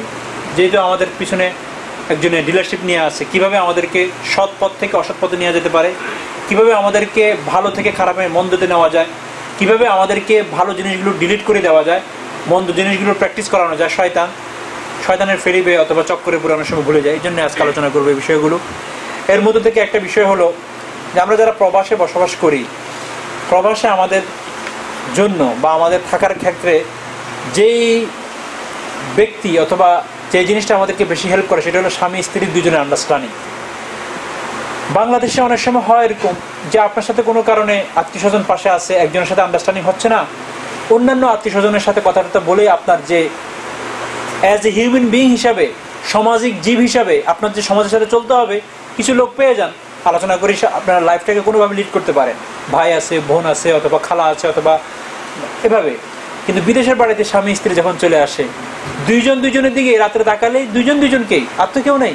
সন্তানরা তো সেকেন্ড জেনারেশন, মা বাবাও তো নেই বেশিরভাগই, আর থাকলে তারা অনেকেই আসা যাওয়ার মধ্যে থাকেন অথবা ইন্তেকাল করে চলে গিয়েছেন। এই জন্য আমি মনে করি আমরা যারা প্রবাসে থাকি, আমাদের দুইজনের মাঝে আন্ডারস্ট্যান্ডিংটা যেভাবে করলে, যে কাজগুলো করলে ভালো থাকে সেই কাজগুলো করার চেষ্টা করি। এটা করতে যায় যদি অন্যদিকে কোনো ধরনের আর্থিক ক্ষতিগ্রস্তও হই, তাতে আমরা রাজি থাকার চেষ্টা করি, হ্যাপি থাকার চেষ্টা করি। তবুও দাম্পত্য জীবনের আমাদের দুইজনের আন্ডারস্ট্যান্ডিংয়ের মাঝে কোনো ধরনের যেন ক্র্যাক অথবা লেস না হয়, এটা যেন অ্যাডভান্স এবং এক্সট্রা থাকে, বেশি থাকে, কম যেন না থাকে। এই ক্ষেত্রে আজকে আমি একটুখানি আলোচনা করব। কারণ রিসেন্টলি আমার কাছে একটা বিষয় আসছে খুব কাছেরই, যে হাজব্যান্ড হিসাবে আমরা অনেক সময় স্ত্রীদের সাথে আমাদের অনেক কমিটমেন্ট আমরা নড়াচড়া করি। এই কমিটমেন্ট নড়াচড়া করার কারণে প্রথমে স্ত্রীদের মনে যে জিনিসটা আছে সেটা হলো যে আমি রং পার্সনের সাথে বসবাস করতেছি। অর্থাৎ আপনার যে রেসপেক্ট, আপনার যে সম্মান, আপনার যে ইজ্জত, আপনার যে ভ্যালুটা স্ত্রীর অন্তরে থাকার কথা সেটা থাকে না। সেটার অনুপস্থিতির কারণে দাম্পত্য জীবনটা স্মুথ হয় না। এটা কেমন জানি কণ্টকা কীর্ণ, কাঁটাযুক্ত, কাঁটার মতো, ব্রিক্স, এই যে কঙ্কর বলে না, এরকম খোঁচা খোঁচা, স্মুথ না। তো এই বিষয়ে আমি একটু আলোচনা করবো, যে সাবজেক্টের নাম হলো যে 8টি বিষয় আপনার দাম্পত্য জীবনকে অশান্তিময়, দুর্বল ও অকার্যকর করতে থাকে। এই 8টি বিষয় এর বাইরেও আছে, এগুলো আমরা একটু চেক করে নেব যে এগুলো আমরা করি কিনা। এগুলো করার কারণে আমাদের লাইফটা কঙ্করময় অথবা কণ্টকাকীর্ণ, অথবা বলি যে সুখ নেই। অনেকে প্রশ্ন করে ফেলে, হুজুর পৃথিবীতে সবচেয়ে কষ্টদায়ক কি, কোন জিনিসটাকে মনে করেন? আছে না, ক্যান্সার একটা কষ্টদায়ক একটা জিনিস, হাত কেটে যাওয়া বা অ্যাক্সিডেন্ট হওয়া বা প্যারালাইজড হওয়া। আসলে ইঙ্গিত করতে যাচ্ছেন যে কারো যদি দাম্পত্য জীবনে হ্যাপিনেস না থাকে, এর থেকেও আরো কষ্টকর কিছু আছে কিনা। তো এই 8টি বিষয় এছাড়াও আরো আছে, আমরা যদি এগুলোকে পরিহার করতে পারি তাহলে আমাদের দাম্পত্য জীবনে অশান্তিময় হওয়া, দুর্বল হওয়া অথবা অকার্যকর দাম্পত্য জীবন নিয়ে চলার কোনো পথ আছে? 40 বছর থাকবেন, কার্যকর না, অকার্যকর, হ্যাপি না, আনহ্যাপি, তারপরে আপনার কি জানি বলে অশান্তি, শান্তিময় না, তো কতদিন চলতে পারবে? এই কোনো চলা না, এটাকে কোনো দাম্পত্য জীবনে বলে না। এর মধ্যে থেকে একটা হলো যে প্রথমটা, এবং যেটা হাদিসের ভাষ্য অনুযায়ী, যে সবচেয়ে উত্তম পুরুষকে আল্লাহ রাসূল সাল্লাল্লাহু আলাইহি ওয়াসাল্লামকে জিজ্ঞাসা করা হয়েছে।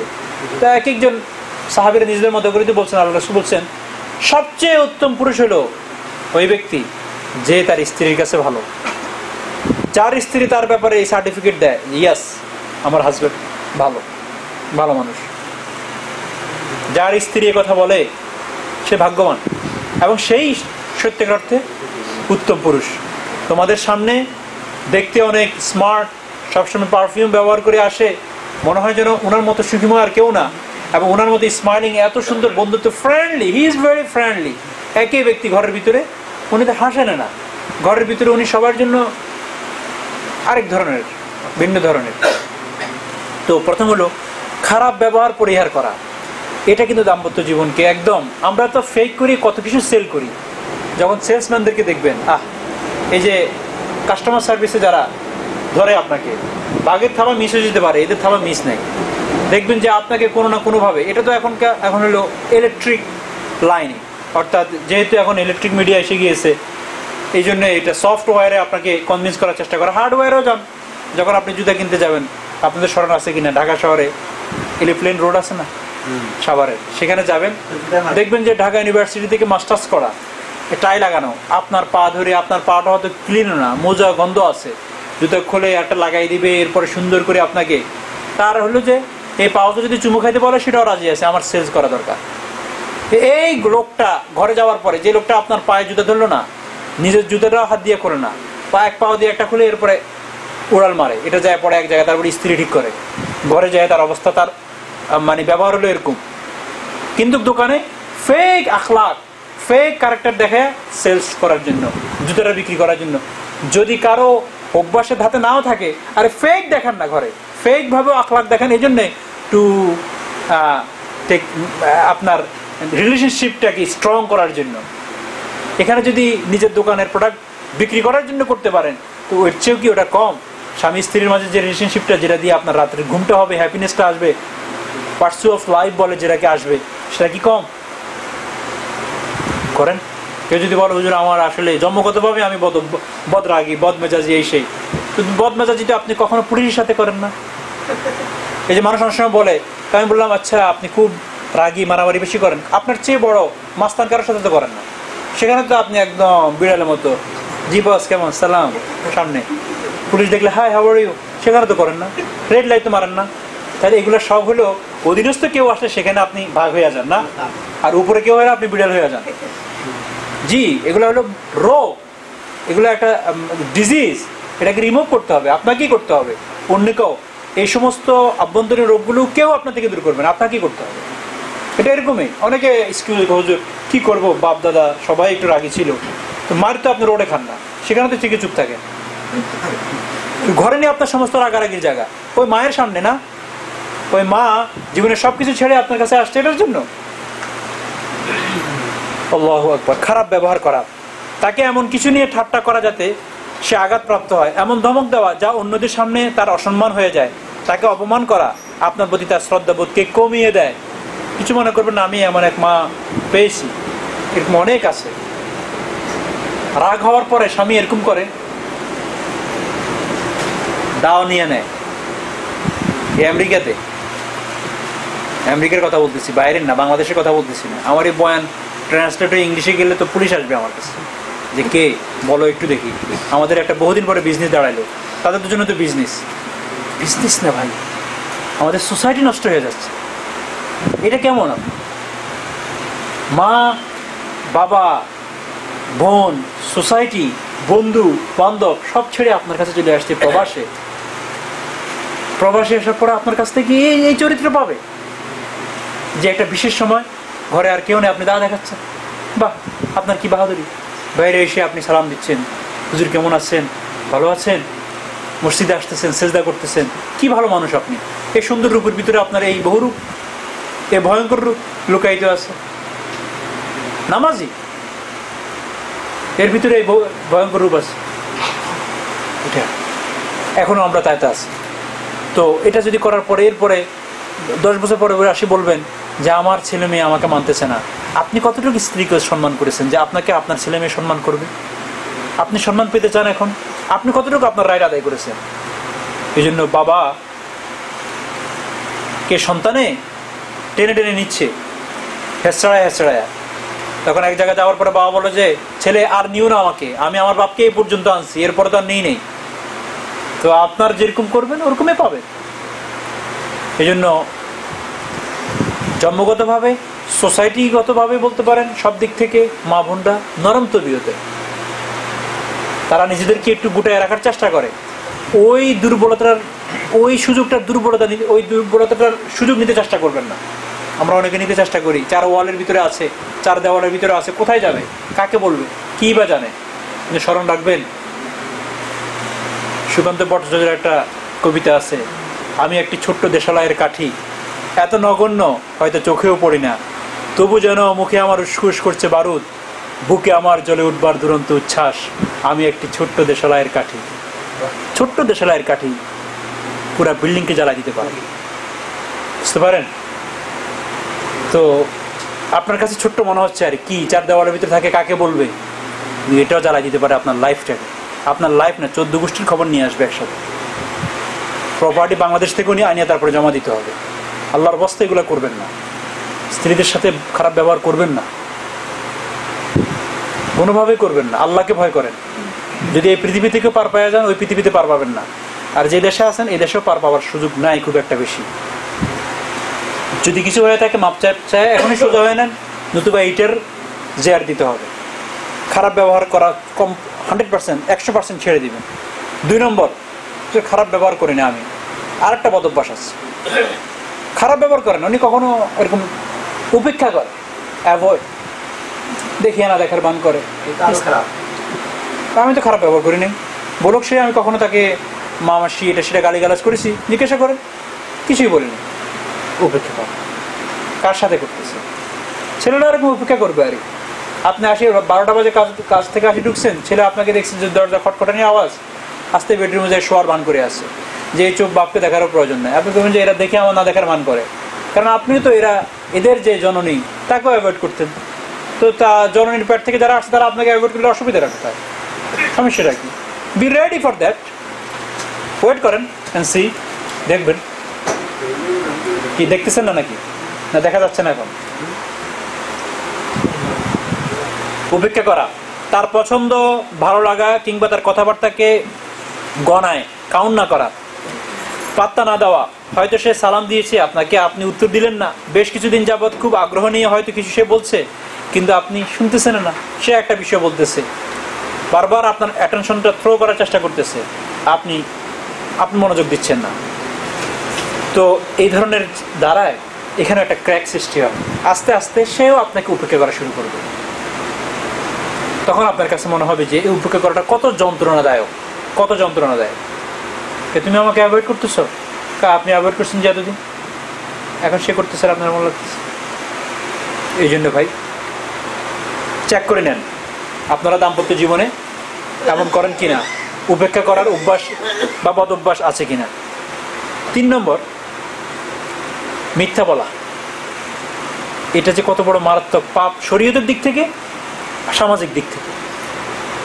শরীয়তের দৃষ্টিকোণ থেকেও অপরাধ, সামাজিক দৃষ্টিকোণ থেকেও অপরাধ মিথ্যা বলা। কিছুতেই মিথ্যা বলা সঠিক নয়। আল্লাহ মিথ্যাকে নিষিদ্ধ করেছেন। আল্লাহ আমাদেরকে শয়তানের এই ওয়াসওয়াসা থেকে রক্ষা করুন।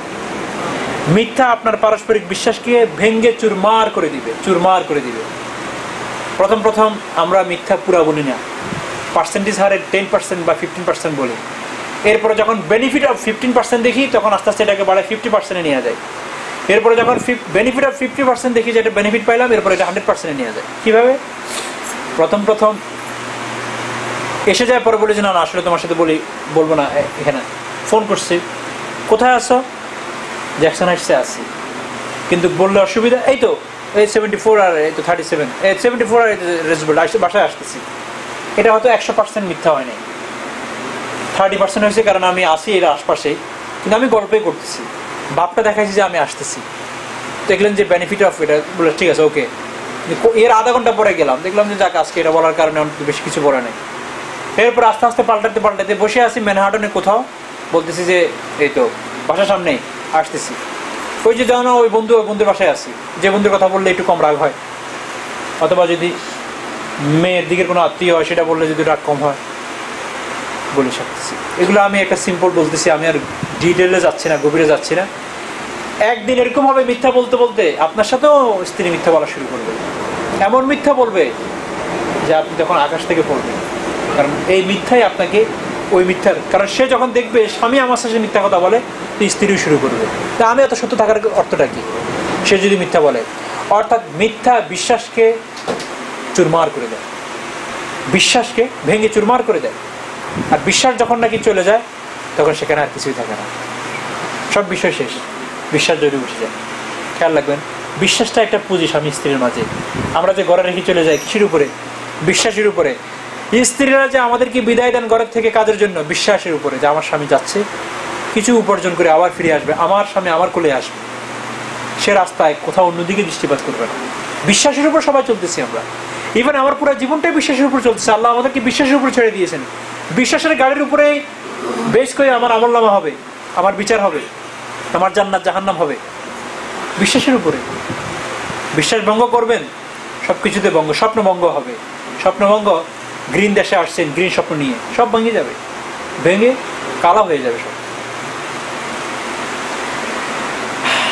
4 নম্বর বদ অভ্যাস যেটা আমরা উপেক্ষা করার চেষ্টা করি, কথা দিয়ে কথা না রাখা। আপনি রাগারাগিও করেন না, অ্যাভয়েডও করেন না, কিন্তু আপনার একটা বদ অভ্যাস আছে, কথা দিয়ে কথা রাখেন না।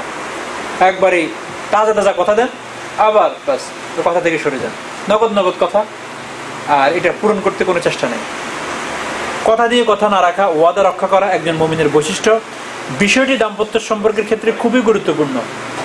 এটা করতে থাকলে স্ত্রী, স্বামীর যে স্ট্যাটাস, স্বামীর যে বড়ত্ব বা পার্সোনালিটি, এটা হারাই ফেলে আস্তে আস্তে। আমার স্বামীর কোনো পার্সোনালিটি নেই, he has no personality at all. কথা দিয়ে কথা রাখে না। কতগুলো জিনিস আছে যেগুলো মেনটেন করা লাগে। আপনি যে পুরুষ, এর তো কিছু ট্যাক্স আছে। মনে করেন পুরুষ, আপনি, আপনার সামনে স্ত্রী হেভি ওয়েট করে উপরের দিকে জিনিস উঠাচ্ছে, আপনি বসে বসে চা খাচ্ছেন, আপনার তো সেখানে হলো রাখো এটা আমি উঠাচ্ছি, এটা হলো আপনি যে পুরুষ, এটা প্রকাশ করলেন।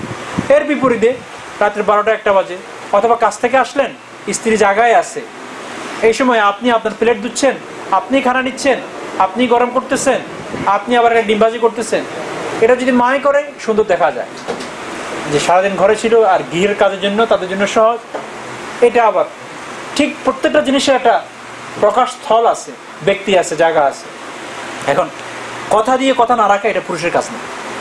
পুরুষের পার্সোনালিটি হলো কথা দিলাম বাস, কথা, লস হলো লস, কোনো অসুবিধা নেই, লস মেনে সামনে চলতে হবে। কিন্তু আপনি কথা দিয়ে কথা রাখেন না। পুরুষ, আপনি যে পুরুষ, পুরুষের যে মেনটেনেন্স, তার মধ্যে আপনার দেখা যায় প্রবলেম আছে ক্যাটাগরির মধ্যে। পুরুষ নামে হইতে পারে। তখন একজন ওয়াইফ যে কোনো প্ল্যান করতে পুরুষকে আর ধরে না, স্বামীকে আর গণনায় ধরে না, যে তার কথার কোনো ঠিক নেই, তাকে প্ল্যানে ইনক্লুড করে লাভটা কি? সে যাবে বলবে পরে যাবে না, তা আপনাকে ছাড়াই সে তার ভ্যাকেশন, তার সমস্ত প্ল্যানগুলো ডিজাইন করে। আচ্ছা, আরেকটা হলো, একটা তো হলো উপেক্ষা করা, আরেকটা হলো স্ত্রীকে উপেক্ষা হতে করেন না কিন্তু বিভিন্ন সময় এড়াইয়া চলেন। সেটা কিরকম? যেমন বন্ধু বান্ধবকে অনেক পরে দেখা হলে আমরা মুসাফা করি, হাত দিই, মহব্বত করি। এটা কি কেউ বলে আমরা একটু উষ্ণতা বলে, এটাকে আরেকটা শব্দ আছে, জি, উষ্ণ অভ্যর্থনা শব্দ, তো উষ্ণ অভ্যর্থনা দিই। অনেকদিন পরে কি হলো সেই, আপনি স্ত্রীকে দেখার পরে আপনার কোনো অ্যাফেকশন, লাভ দেখান না। ঘরে আসছেন, আমাদের দেশে বলে বাংলা পাসের মতো, আসছে না রে, আসছে না রে দেখি, অথচ আপনি লোকটাই এই একটা ছোট্টখাটো কোনো দোকানে ঢুকলো, মালিকের অথবা বস অথবা ম্যানেজারের দিকে তাকায় আপনি একটা হাসি দিচ্ছেন, হাওয়ার ইউ, এই কি অবস্থা, এই সেই। ঘরে ঢুকার সাথে সাথে মনে হয় যেন আপনার মুখে এক ফসলা কালি মারা হয়েছে, কালো হয়ে গেল, একটা কালো ক্রিম ব্যবহার করলেন। এটাতেও স্ত্রীর, ওদের মন ভেঙে যায়। জি, দুই সাইডের আলোচনায় হচ্ছে, সেম থিং স্ত্রীর পক্ষ থেকে হইতে পারে। জি, লেগে গিয়েছে, আরে অসুবিধা নেই, এড়িয়ে চলা। 6 নম্বর হলো সন্দেহ ও গীবত। এটা আরো বেশি বড় মারাত্মক। সন্দেহ যদি কেউ করেন তো আপনি শেষ, আপনি জীবিত থেকেও মৃত। সন্দেহ প্রবণতা আপনাকে স্লোলি কিল করে ফেলবে। সন্দেহ এটা একটা রোগ, কিন্তু কখনো সন্দেহ করতে যাবেন না। সন্দেহটা সম্পর্ককে ধ্বংস করে দেয়। আপনার জীবনসঙ্গী, আপনার খুব কাছের মানুষ, এটা সত্যি, কিন্তু খুঁত করে যদি তার বিষয়কে অনেক ঘাটাঘাটি করেন, আপনি নিঃসন্দেহে হতাশ হবেন। মানুষ কখনো নিখুঁত নয়। আপনি যখন খুঁতখুঁতে, এত রাতলে উঠলো কেন, এত রাতলে উঠে কি করলো, খুঁতখুঁতে অভ্যাস আছে আপনার। ঘরে আসি দেখলেন যে একটু সাজিয়া গুছিয়ে আছে, সাজলে গুছলো কেন, এখন তো সাজা গোছার কথা না, এরকম। তো মানুষ যেহেতু নিখুঁত নয়, আর মনে রাখবেন প্রত্যেকটা নিজ হিসাব দিবে, আপনি আপনার হিসাব মতো তাকে চিন্তা করবেন, তার সন্দেহ দূর করার চেষ্টা করেন, নতুবা এই সন্দেহ আপনাকে আরো সন্দেহের দিকে নিয়ে যাবে। আরো গভীর, আপনি অসুস্থ হয়ে পড়বেন। এরপরে আপনার সন্দেহে আপনার এই যে সম্পর্ক এটাকে ক্র্যাক করে দিবে, ছিঁড়ে দিবে, একদম শেষ করে দিবে, ডিস্ট্রয় করে দিবে। এই জন্য কোরআন শরীফে আছে সূরা হুজুরাতের 49 নম্বর আয়াত থেকে 12 নম্বর আয়াতে আছে যে তোমরা সন্দেহ করবা না, সন্দেহ গীবত করা, যে হে মুমিন তোমরা অনেক ধারণা থেকে বেঁচে থাকো, নিশ্চয় কতক ধারণা গুনাহ, তুমি যে ধারণাটা করতেছো এটা হয়তো গুনার কাজ করতেছো, এবং গোপনীয় বিষয় সন্ধান করো না, তোমাদের কেউ যেন কারো পশ্চাতে নিন্দা না করে। তোমাদের কেউ কি তার মৃত ভাতার মাংস ভক্ষণ করা পছন্দ করে? কেউ পছন্দ করে না। বস্তু তোমরা তো একে তো ঘৃণাই করো, সুতরাং যদি গীবত করাটাকে ঘৃণাই করো, আল্লাহকে ভয় করো, গীবত করবা না। তাহলে গীবতও করবো না এবং সন্দেহ করবা না, এটা থেকে দূরে থাকার চেষ্টা করি। খুব বেশি ব্যস্ততা দেখানো, 7 নম্বর, বিজি।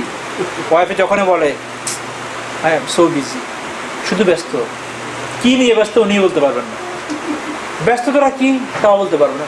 সর্বোচ্চ ব্যস্ততা হইতে পারে 37, 73 কতক্ষণ আড্ডা মারা, এটাই ব্যস্ততা। খুব দৌড়াদৌড়ি করে যাচ্ছে, কি জ্যাকসন কিছুই না। কিন্তু দেখেন ওই সময়টায় ওয়াইফকে দেওয়ার চেষ্টা করেন, ইনশাআল্লাহ দাম্পত্য জীবন যখন কলহমুক্ত হবে, তো আপনি জ্যাকসন হাইটসে কি আরাম পান। আসলে আমাদের ঘরে আরাম না থাকার কারণে আমরা ওখানে যাই। মেক ইউর হোম কমফোর্ট, আপনার ঘরটাকে কমফোর্ট বানান, don't make other place comfort for you. অন্য জায়গাটাকে কমফোর্ট বানাবেন আপনি। যদি বলে যে এখানে আসলেই কেমন যেন একটু শান্তি লাগে, সুখ লাগে, ঘরটাকে তো বানায় নিয়েছেন এরকম, সেখানে অসুখ লাগে, অশান্তি লাগে। ঘরটাকে পরিবর্তন করে ফেলেন। and this is in your hand, you can make it, এটা আপনার হাতে।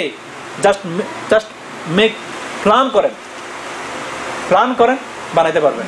You can do it, a person can do, you can do it, আমরা করতে পারবো এটা। শুধু একটু ডিজাইন করেন যে আমি কিভাবে আমার এই ঘরটাকে কমফোর্ট বানাইতে পারি, আমার জন্য কিভাবে একটুখানি আমার জন্য শান্তিময় করতে পারি। এখন তো আমাদের শান্তির নিয়ের জন্য আসি, অশান্তির জড় বানাই দিয়েছি এটাকে। আল্লাহ তাআলা আমাদেরকে এটা থেকে দূরে রাখুক। ব্যস্ততা দেখাবেন না বেশি, ব্যস্ততা মৃত্যু পর্যন্তই থাকবে। ব্যস্ততা জায়গায় রাখবেন, স্ত্রীকে সময় দেওয়াটা স্ত্রীর সাথে দিবেন। যখন ঘরে ঢুকবেন ব্যস্ততা বাইরে রাখবেন।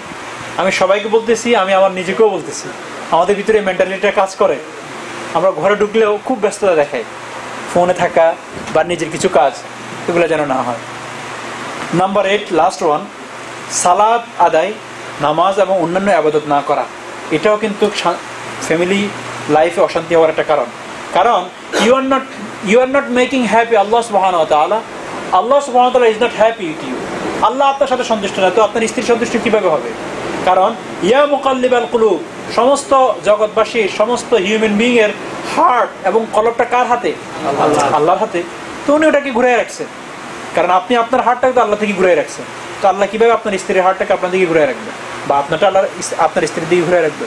এই জন্য প্রথমে আল্লাহকে খুশি করার চেষ্টা করেন। ইনশাআল্লাহ আল্লাহ আপনার হার্টটাকে খুশি করাই দিবে, আপনার লাইফটাকে খুশিময় লাইফ আপনাকে দিয়ে দিবে, শান্তিময় হ্যাপি লাইফ আপনাকে দিয়ে দিবে। এই জন্য ইবাদত করা, যে ব্যক্তি আল্লাহর ইবাদত না করে, নামাজ না পড়ে এবং আল্লাহ নির্দেশিত পথে না চলে, আল্লাহ তার প্রতি সন্তুষ্ট নন। নিয়মিত নামাজ না পড়া, অশ্লীল কাজ, হারাম উপার্জনগুলো থেকে সরে না আসার কারণেও অনেক সময় সংসার ভেঙে যায়। আল্লাহর প্রতি কর্তব্য পালনে অলসতা, উপেক্ষা করার কারণে মুসলিম সংসারে অত্যন্ত দ্রুত ভাঙ্গন সৃষ্টি হয়। সুতরাং আমরা চেষ্টা করি আল্লাহর হক আদায় করার, আল্লাহকে সন্তুষ্ট করার। তখন দেখবেন আল্লাহ তাআলা ইনশাআল্লাহ আমাদের মাঝে সন্তুষ্টি হওয়ার জন্য যা যা গুণের প্রয়োজন, আখলাকের প্রয়োজন, চরিত্রের প্রয়োজন, অথবা যেই শর্টকামিংগুলো আছে সেগুলো আল্লাহ তাআলা মিট করে দিবেন, গ্যাপটা ফিল আপ করে দিবেন। এখন হয়তো অ্যাজ এ হিউম্যান বিইং হিসেবে আমার মাঝে কিছু খারাপ অভ্যাস থাকতেও পারে, যখন আল্লাহকে আপনি খুশি করবেন, আল্লাহ তাআলা, কারণ আল্লাহ চেঞ্জ করতে পারেন। আরে আল্লাহ আপনার ক্যান্সার হয়েছে, এটা কিন্তু আল্লাহ আরোগ্য লাভ দিতে পারেন না। একটা লোক মৃত্যুমুখী, সেখান থেকে আল্লাহ নিয়ে আসতে পারেন না। তো আপনার একটা অভ্যাস না শুধু যে আপনার মেজাজটা একটু খারাপ, এটাকে ভালো করে দিতে পারেন না।